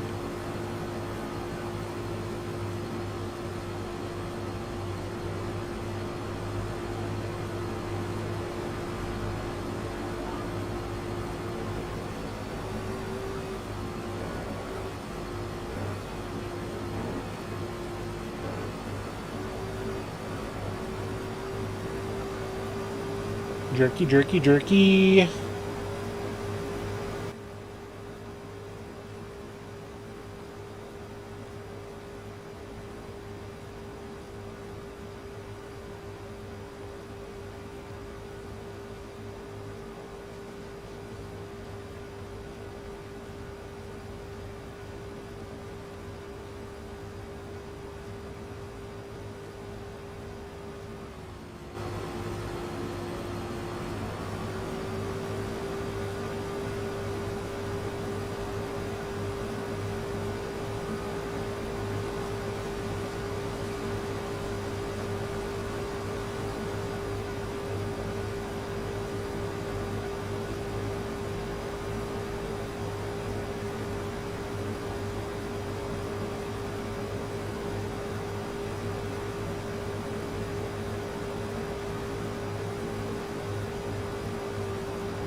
Well, we're just going to stay on here until we're all done with the field, everybody.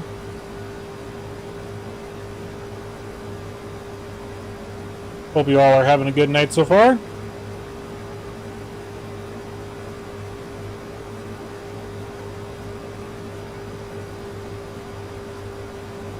Yeah, these little harvesters aren't too bad.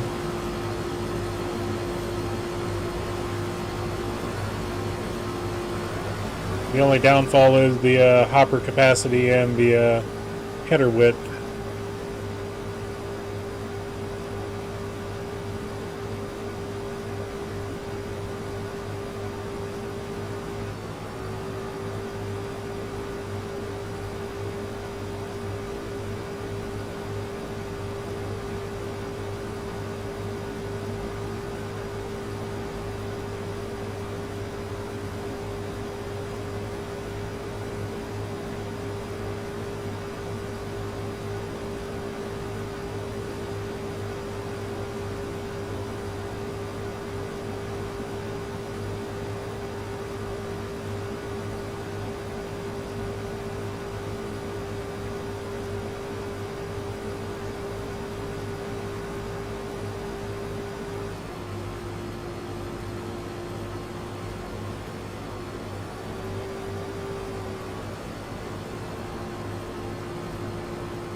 Let's see, we should be able to get this thing loaded up.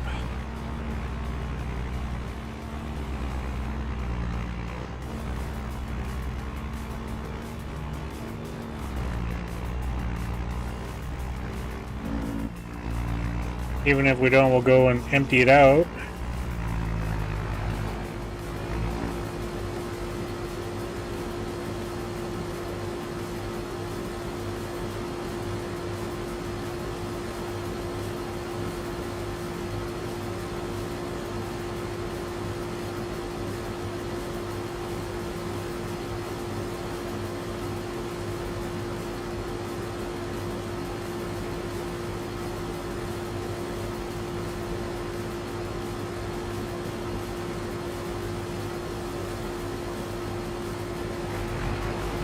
431 liters left in the harvester.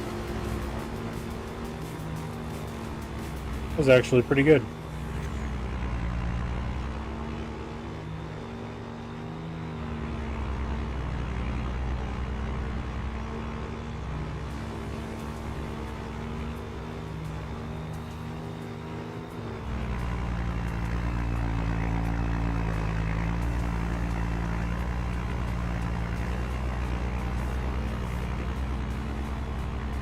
The day was nice and quiet.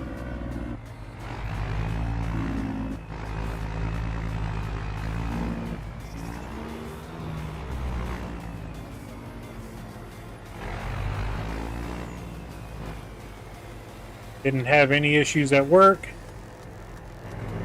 Let's see how full are we. We might be able to get all of this in here.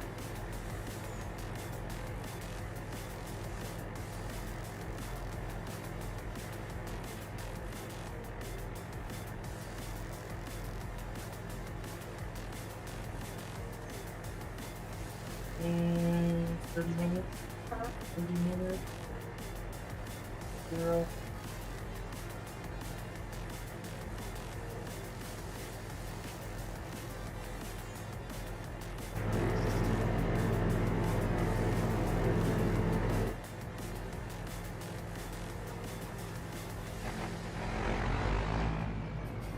It wasn't close enough. I thought it was.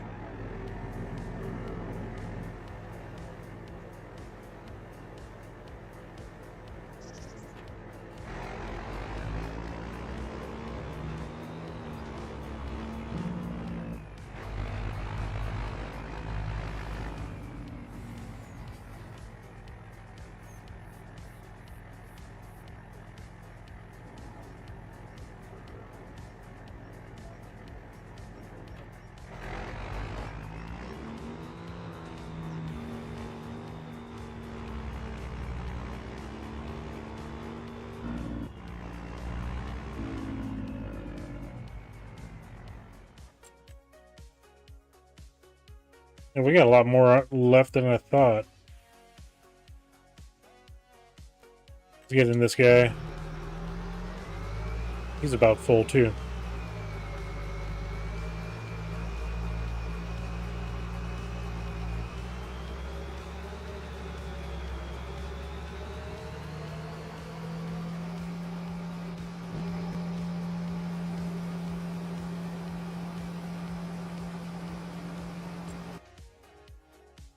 So if we go here, go to our agri grain dryer. We put about 70,000 in the grain mill because it was at like 54,000. The grain dryer was at like 56.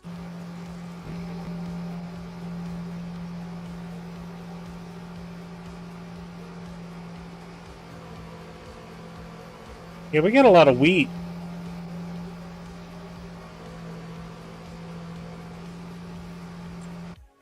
Next year, I'm going to do something a little different. I mean, I'm only putting it in there just because it's faster to dump in there than it is to elevator. Or auger it into one of our other 4 bins.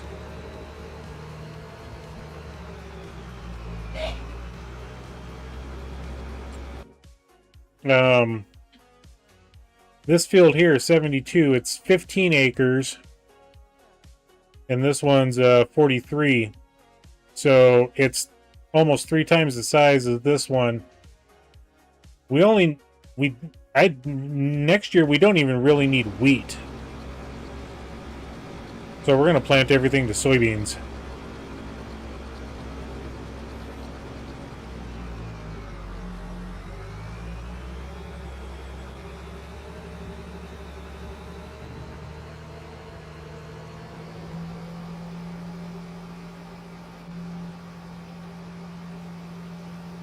Now, I would have AI running in here with me. However, because the field's all messed up, they get stuck.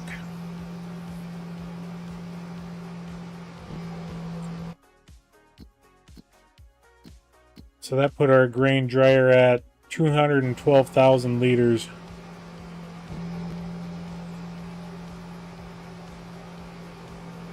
Yeah, we got a lot of wheat. I wish I would have wrote the numbers down beforehand, but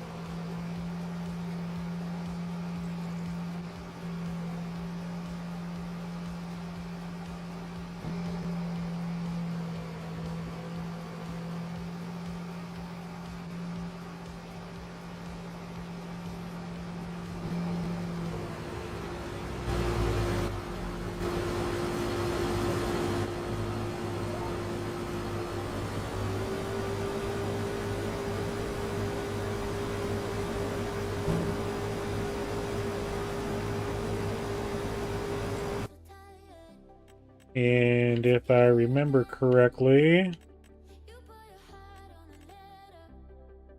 yeah, that one holds 41,000 liters, so may end up having to buy a bigger one. Don't want that one. That one's messed up. I don't like that one because of the way it dumps.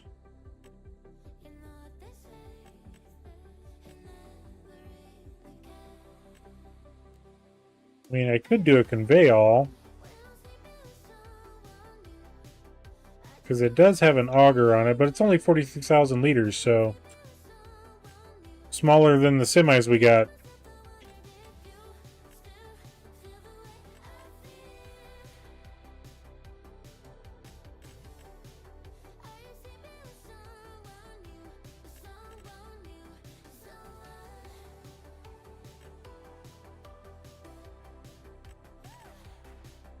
This Hallmaster, this is actually a better mod, so we could use that one.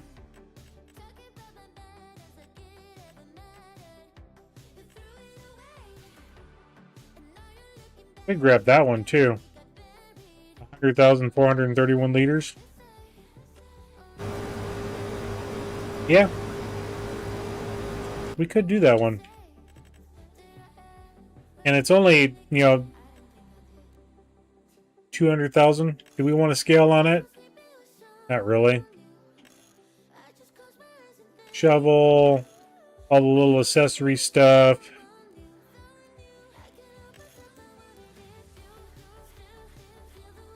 Yeah, for under $200,000, we get more. Well, I mean, this one, it's 105,000 liters. That's $209,000, so we may try that Blazer out. But the problem is I don't have a tractor big enough to pull it.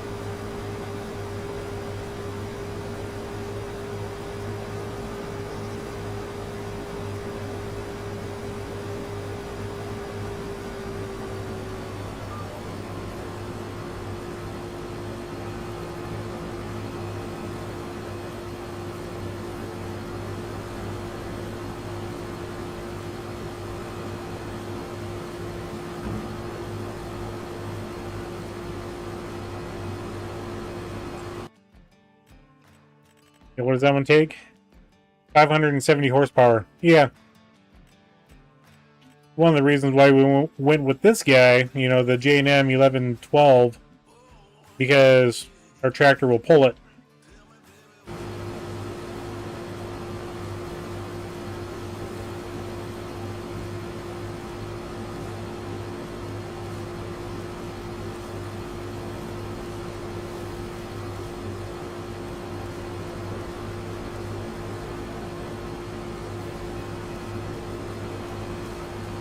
Yeah, without moving the truck, let's see if I can get over there.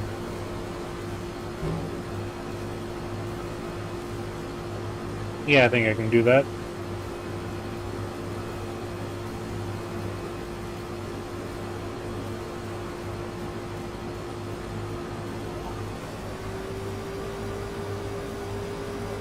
Yeah, I parked it one row too close.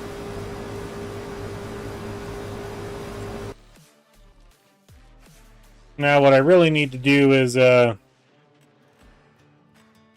need to buy this guy.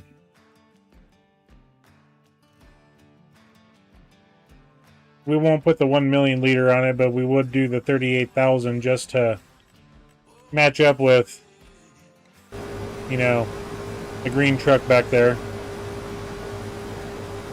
We need to buy another semi to go along with the other trailer that we got. Where is it at? This guy right here.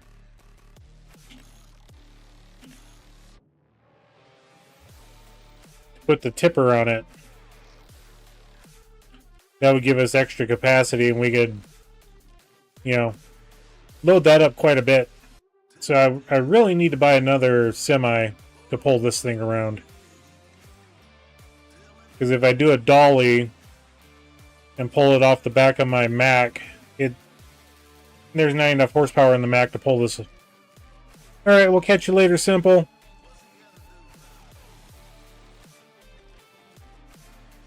And yeah, since we got this trailer, you know, right now it's converted to a flatbed just because of the bells.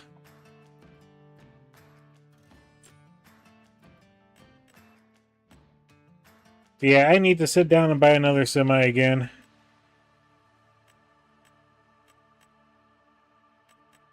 I've used these guys way too much. I mean, I could grab a single 3406, but the problem is it's only 850 horsepower. Really need something a little bit beefier.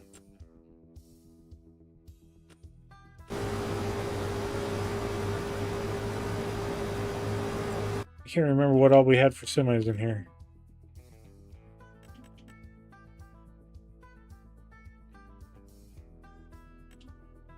I mean...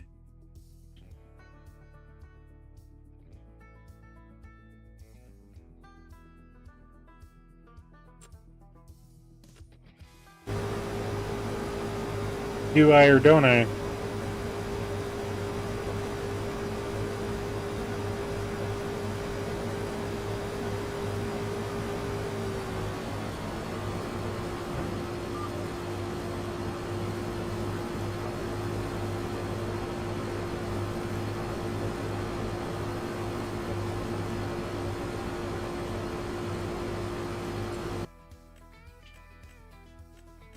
It'd be cool to have one of these on the old farm.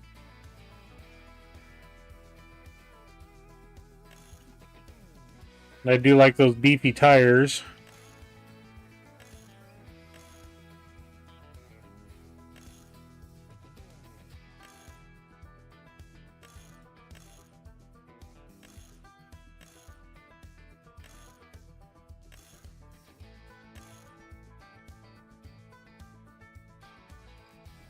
Oh, could we get the... yeah, we could get the metallic green. There we go. Match what we got on the farm.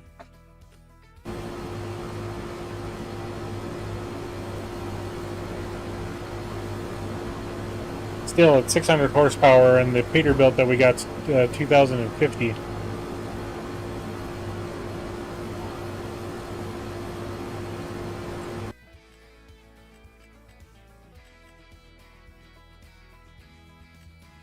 I use that one way too much on other... well, I mean...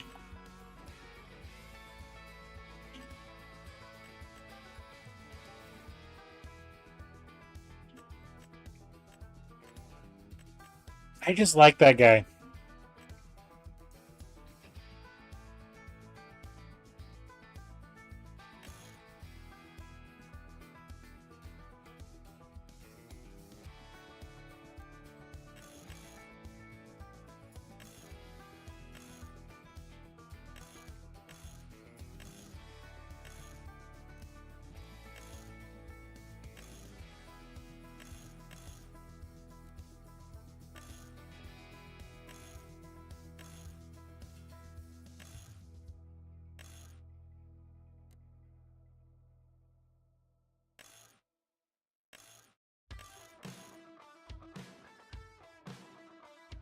Open cap so you can see through it.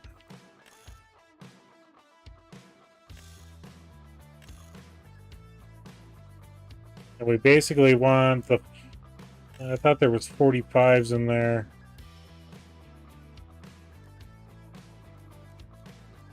But we really don't have enough money for this guy at the moment.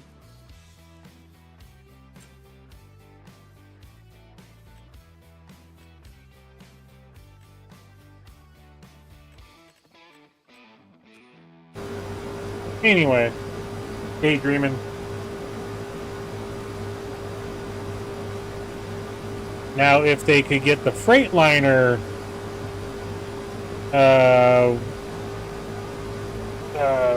which YouTuber am I watching on this one? FS News, I think it is.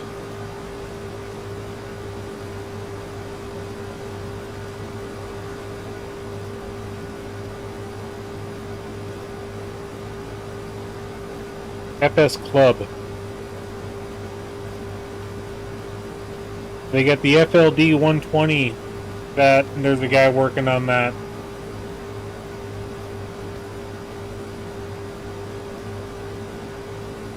Yeah.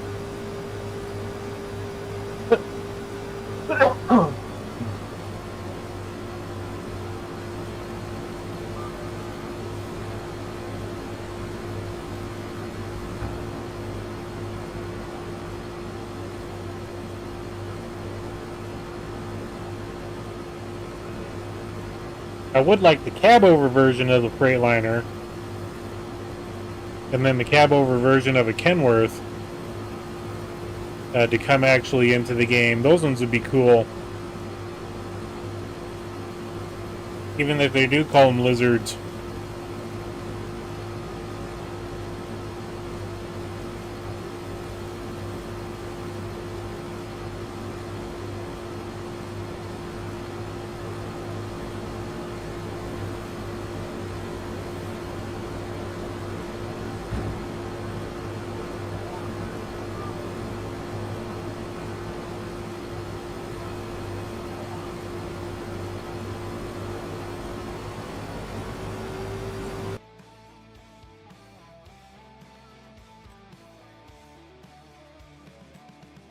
TranStar Eagle 2. We don't have the modded TranStar Eagle 2.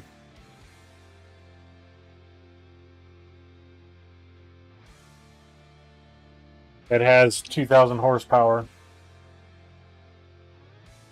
I just don't like it because it's such a low horsepower, you know. I mean, I could get this guy. But then again, you know, we don't need the Globetrotter XL. We don't even need the Sleeper. Even then, that's $200,000.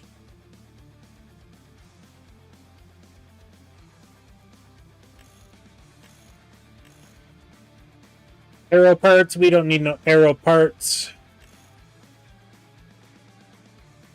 Would have to go with the 6x4 for an extra $25,000.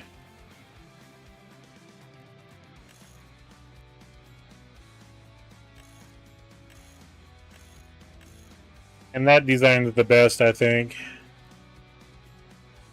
Volvo mud flaps. None.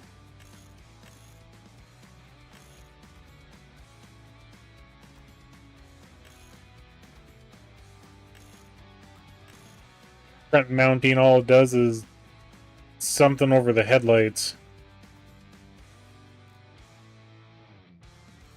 And then the main color.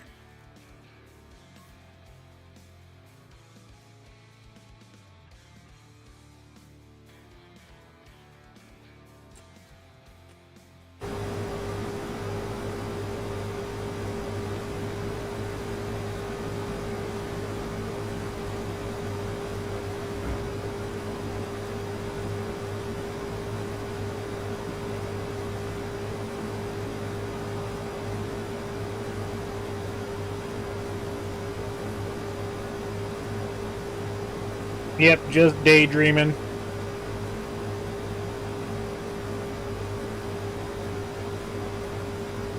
Yeah, the way this is going, it's going to take me another hour to get this build done.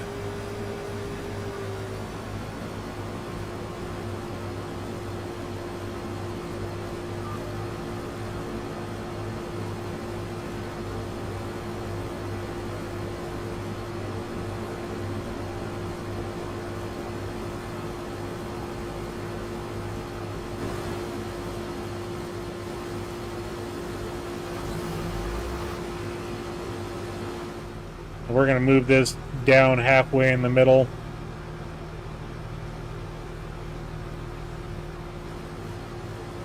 Definitely using the right tractor for the job.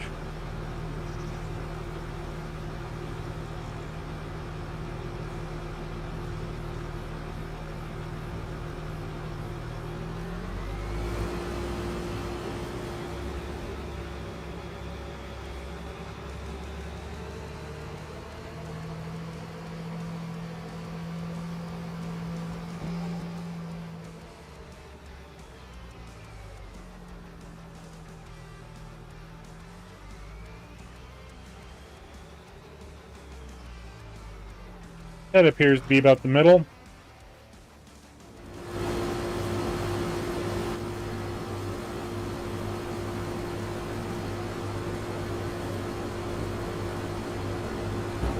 Got a lot of baling to do, holy buckets.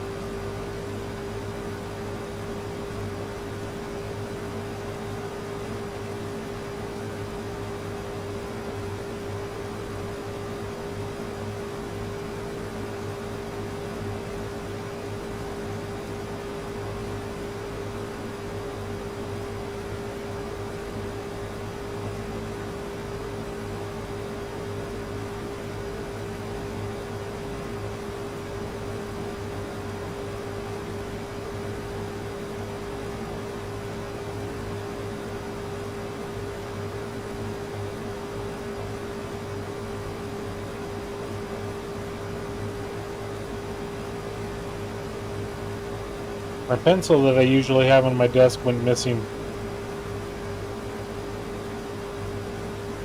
Oops.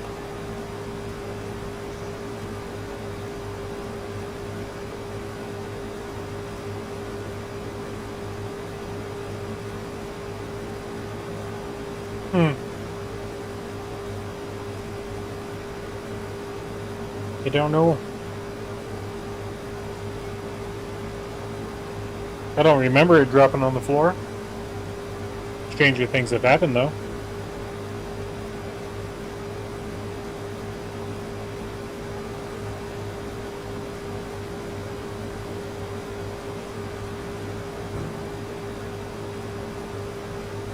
Yeah, we still don't have,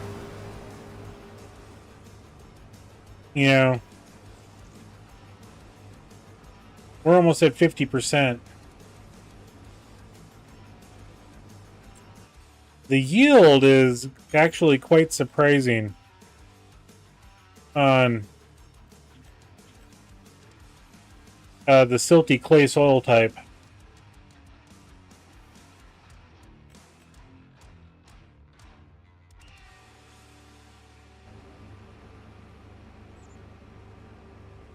I mean, overall, so far,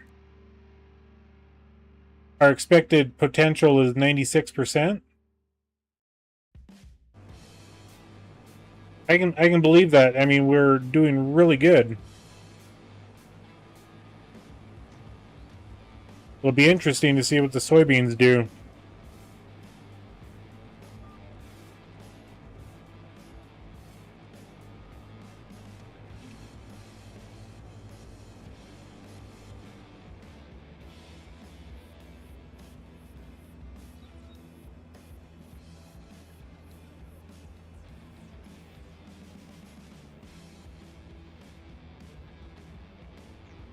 And that little guy holds 22,000, which is... I mean, the back hopper alone holds 25 on this semi.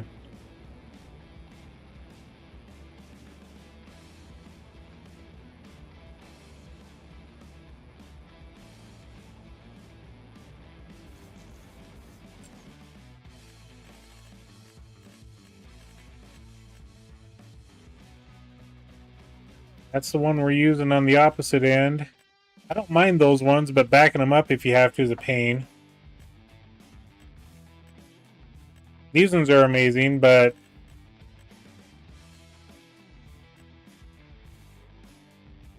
This guy here, 176,000 if we really wanted to.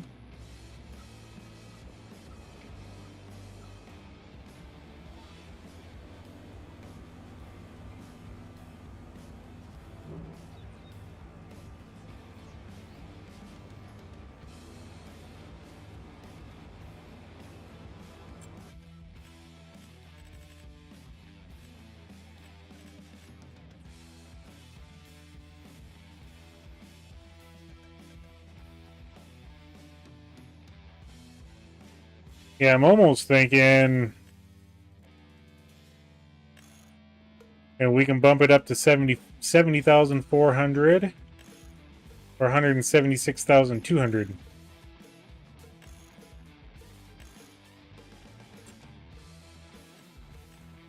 I don't know. I still think I would buy the triple, Load King triple. Kind of keep everything the same. Like I said, the Super B's great, but if you have to back up, you just will drive back around, drive circles, you know.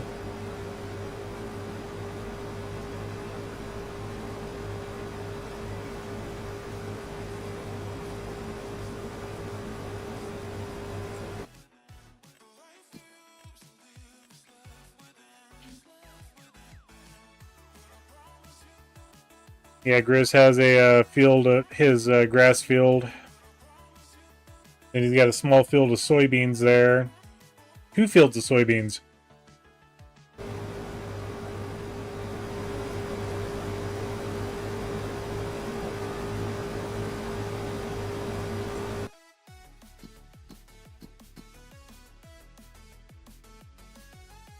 Yeah, 212.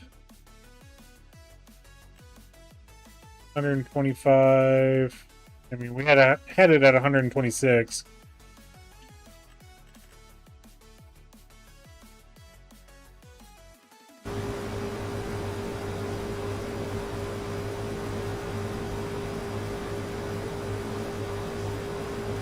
So we got at least 200,000 liters, or almost 200,000 liters of crop on this harvest.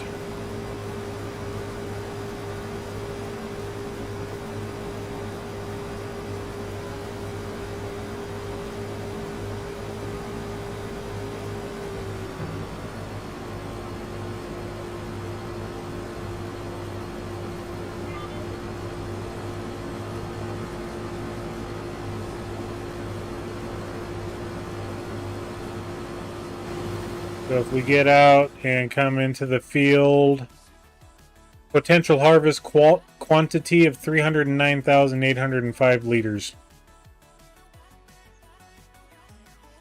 And we're running at 96% expected yield. So that's a little more than 300, you know, 315,000 maybe.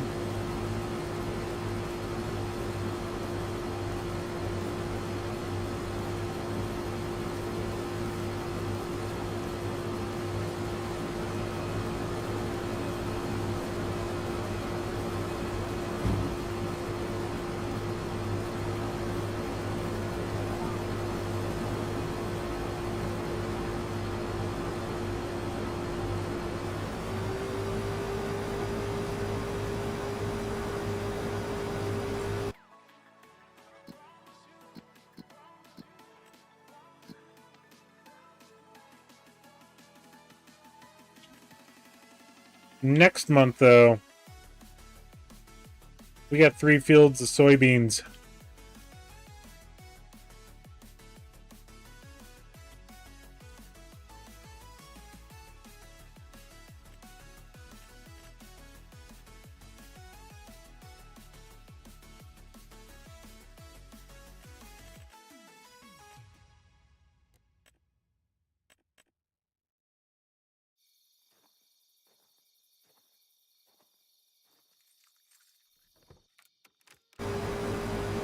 I'm gonna have to rent a 3rd combine.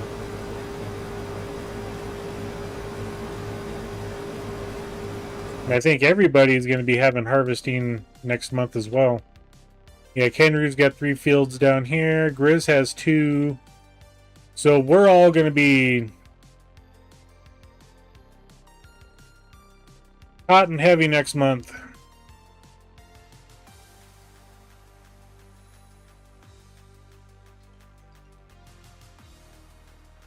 And I forgot my cotton.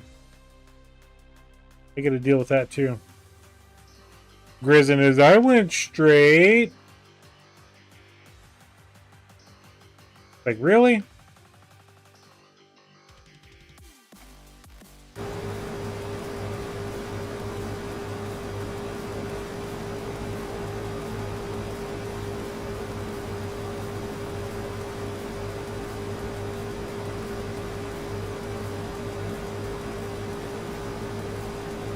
Xanity is the only one that really doesn't have anything.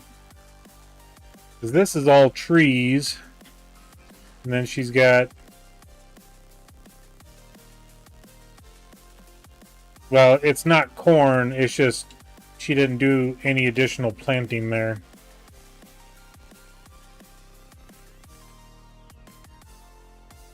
But she won't have anything until like May of next year. Because of her poplar.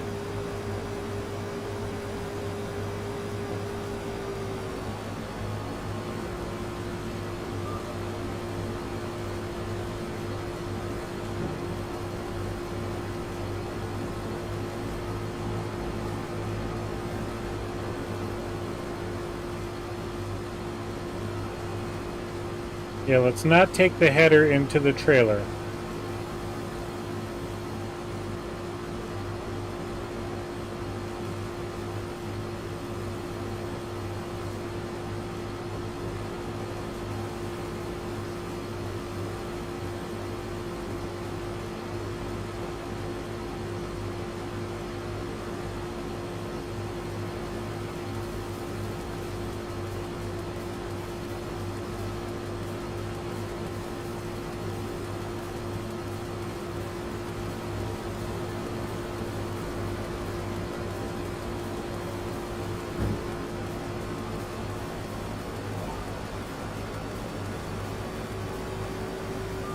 One, two, three, four.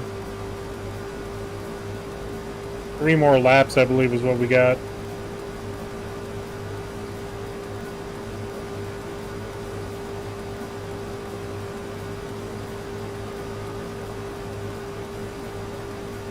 Maybe 4.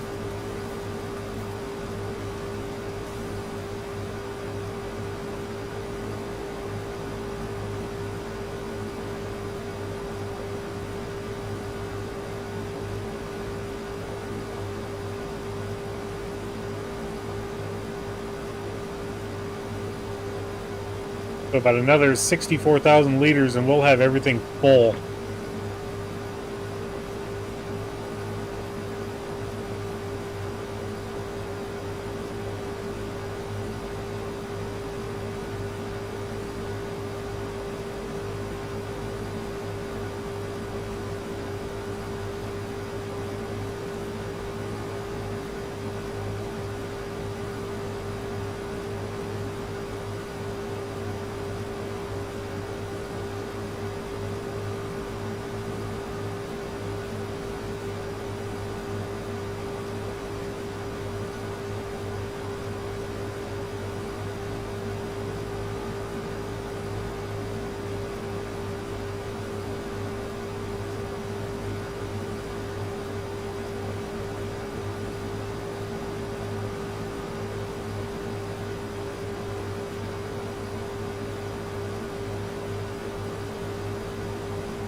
5.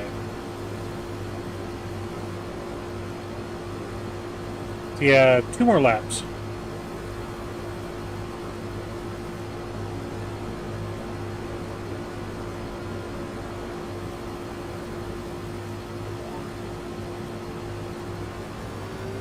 So, roughly 48,000 liters.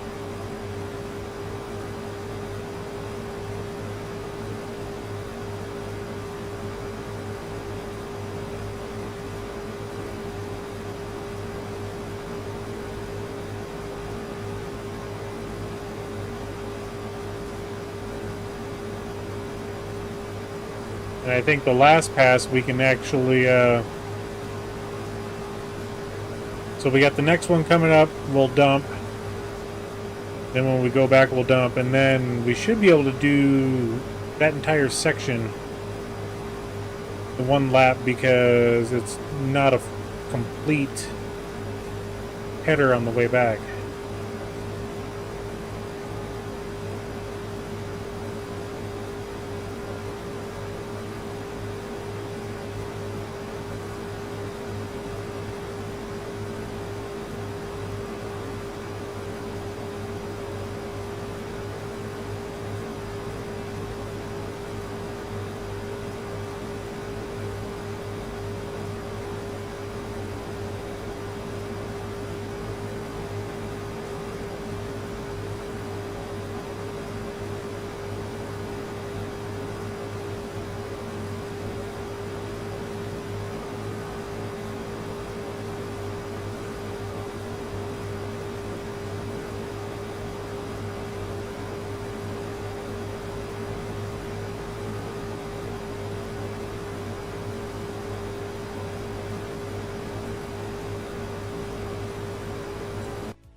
I want to take a look at our next season. The soybeans we can plant in 4 months and harvest in 5. Okay.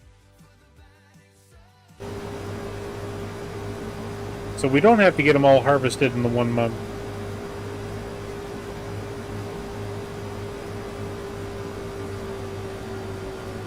I think next season I will stagger the planting.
Yeah, if I stagger the first field plant there, second field plant there, third, and then fourth, that way it's 1 field a month.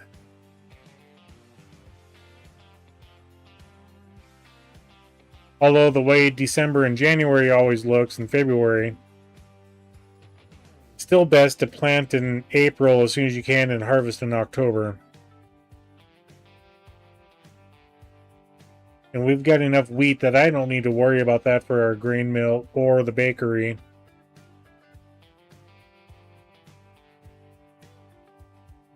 If I really wanted to, I could actually put some chickens down for the bakery. But then I would need milk. I would need butter. You know, if I wanted to do cake, then I need strawberries. I think making bread is just fine.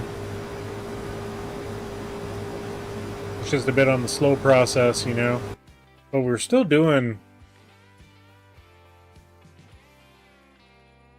I mean... making a killing on the flour. How much does flour sell for?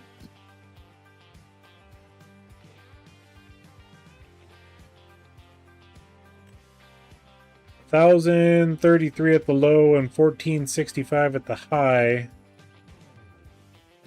And then, yeah, we could, if we really wanted to, just sell flour. But bread, we definitely make a lot more making bread.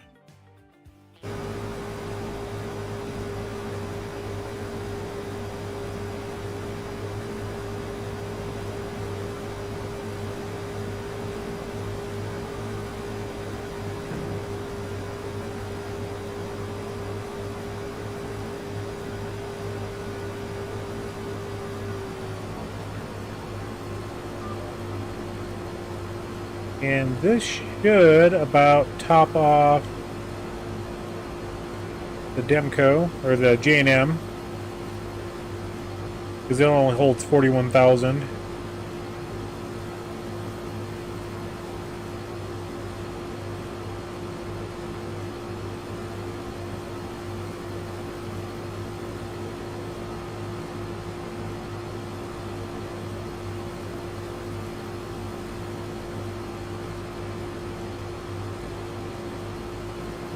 Yep, close enough.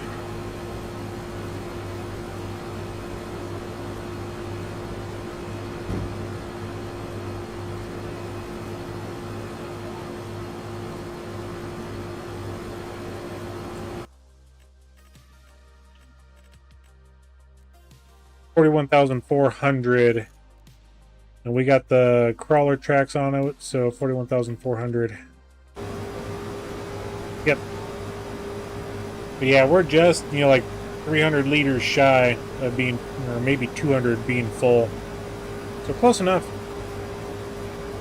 So we'll take this down, empty it into the semi, and then do the one lap that's left, and that should be the end of filling everything up.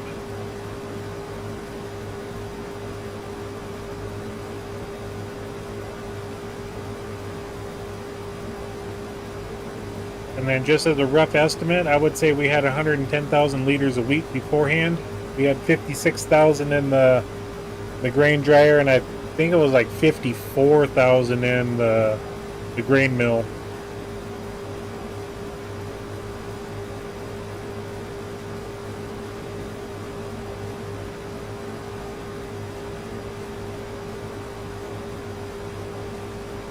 Yeah, drying the wheat. Max price is $7.11. If we dried the wheat, we only gain $300 per thousand. And the grain dryer for the wheat,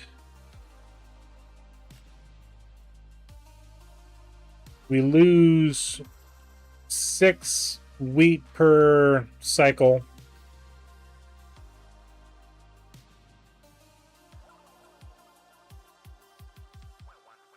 So yeah, it's really not worth it for the wheat. Like I said, the soybeans, however, come back up here to the soybeans. Max price at $21.31. And if we do the dried soybeans, we're basically doubling drying the soybeans.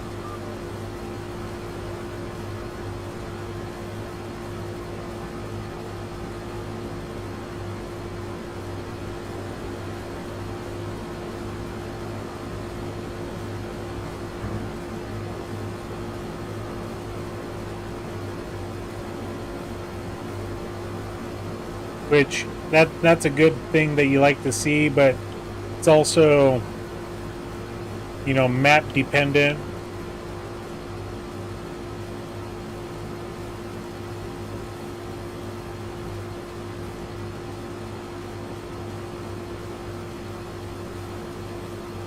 Oh, we can hold 26,000 in the back.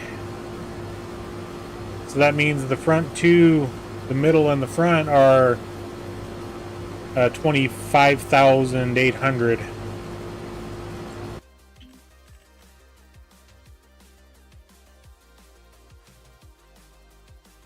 Yep.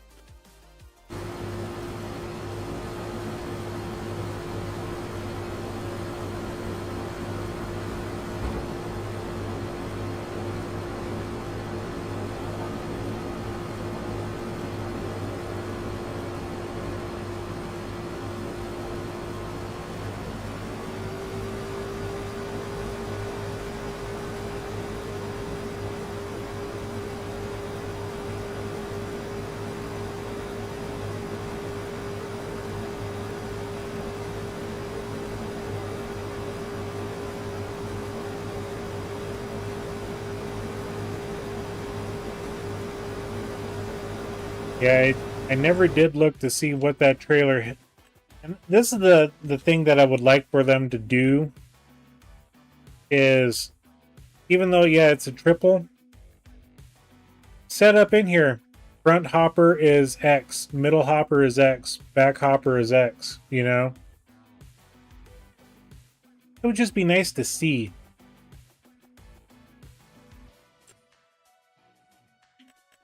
Because this thing holds 80,800, so each section 20,200, 20,200. So that right there would be 80,800. I only know that from running it on other farms and using it extensively.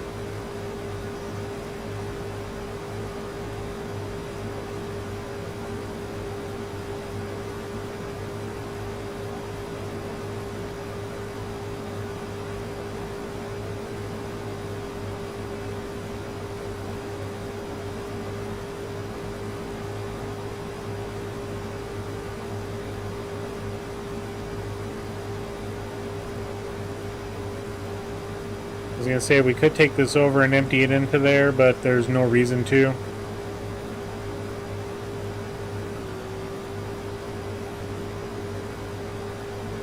I don't think there was any bit that we missed on this side. There's just that one little blip over there.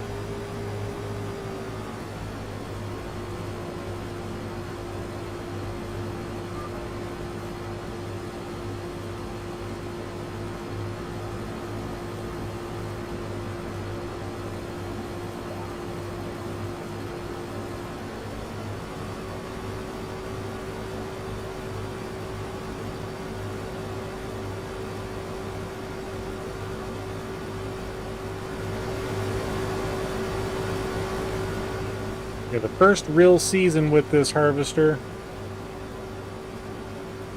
I guess, you know, last year we could have said the same thing. We only had the 3 fields, or 4 fields.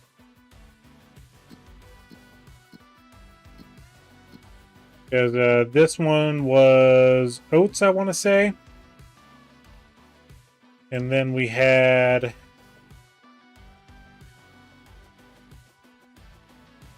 Or was this oats and this wheat? Either way, sunflowers, and then we had some soybeans somewhere.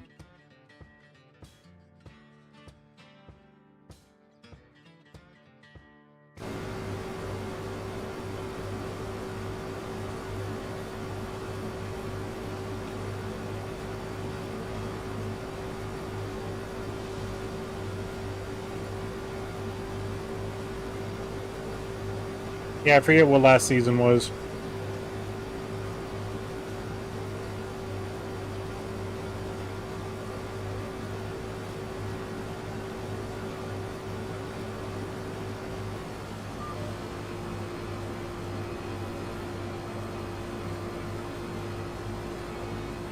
I just don't like creating ginormous windrows piles like that there.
Hey, we were actually able to complete a down and back.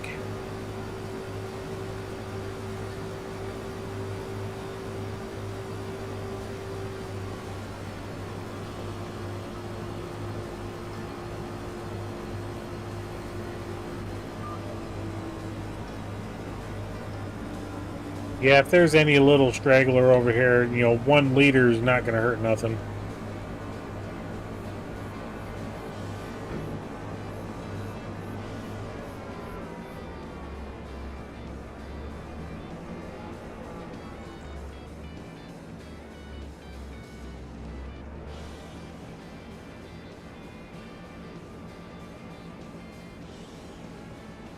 So the back had 26,000 in it. We'll see what this middle section holds all together.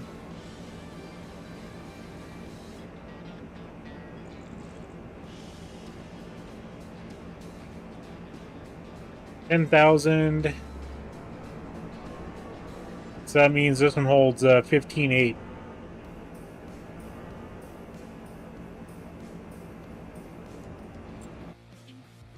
All right, let's grab this guy and bring it home.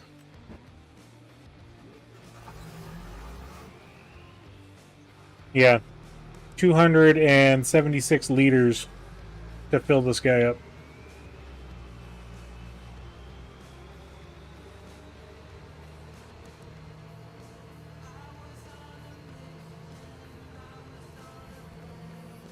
We'll go ahead and get this dumped into our grain dryer. We're not turning the production on for this. We don't need to dry the wheat.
I should be able to get this squeezed in there.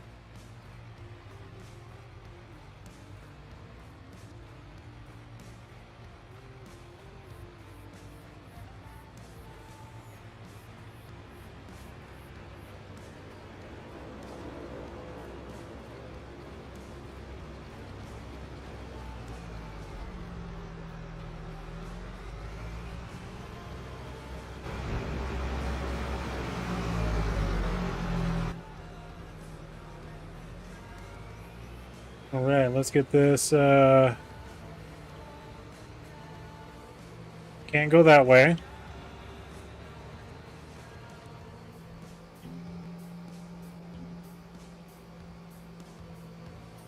We got to return that guy yet.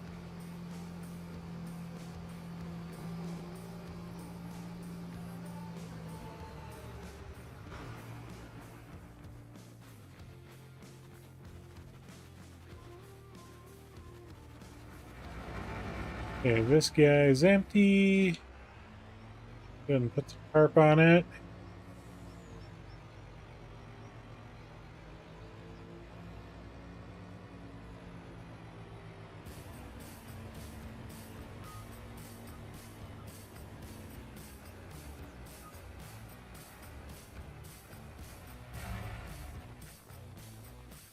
All right, last trailer. Oops, start the engine first.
come back and take a look at the total here in just a second. Like I said, I'm doing a rough estimate of 110,000 liters we had total in storage between the grain dryer and the grain mill.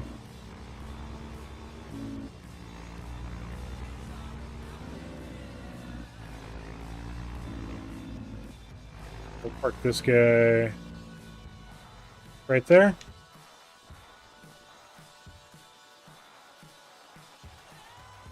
So this guy holds 126,000. So we had 443,000 minus 110,000. So we're looking at 330,000 liters of wheat just off of this field here. I can't complain with that.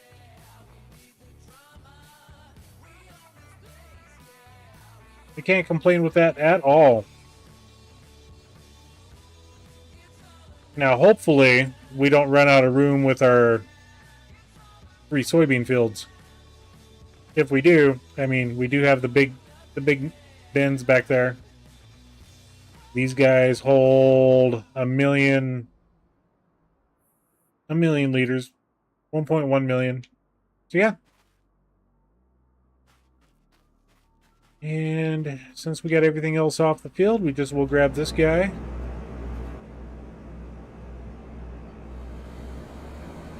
And we'll get her folded up. We'll just leave the header on her because next month we'll be using it again for the soybeans.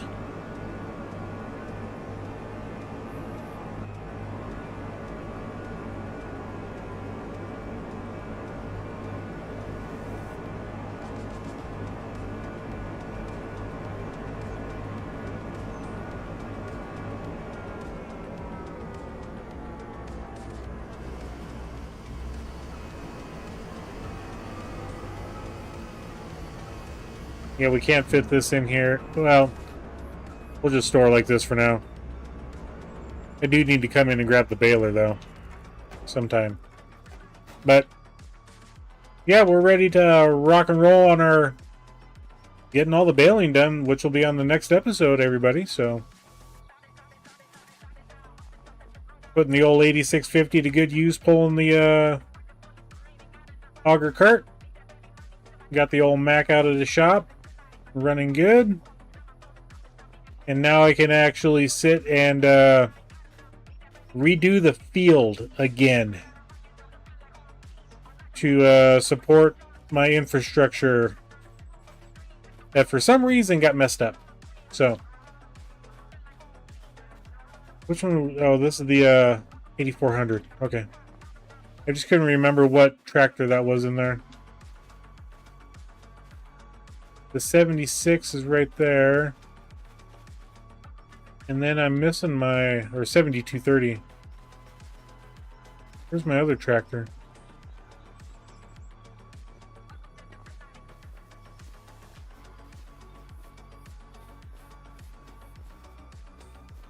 I don't know. Oh, it's in this barn? No? Where is my other? There it is. Hiding in a corner. I don't remember putting you there, though. But anyway, I want to thank you all for joining us tonight on this episode of Dakota 4X. If you haven't yet, we'd love to have you hit that like button. And if you enjoyed the content, please make sure to subscribe as well. We'd love to have you on the corner. And no stream tomorrow night due to the 4th of July. We're going to be spending it with family, which I would suggest please make sure you spend time with family.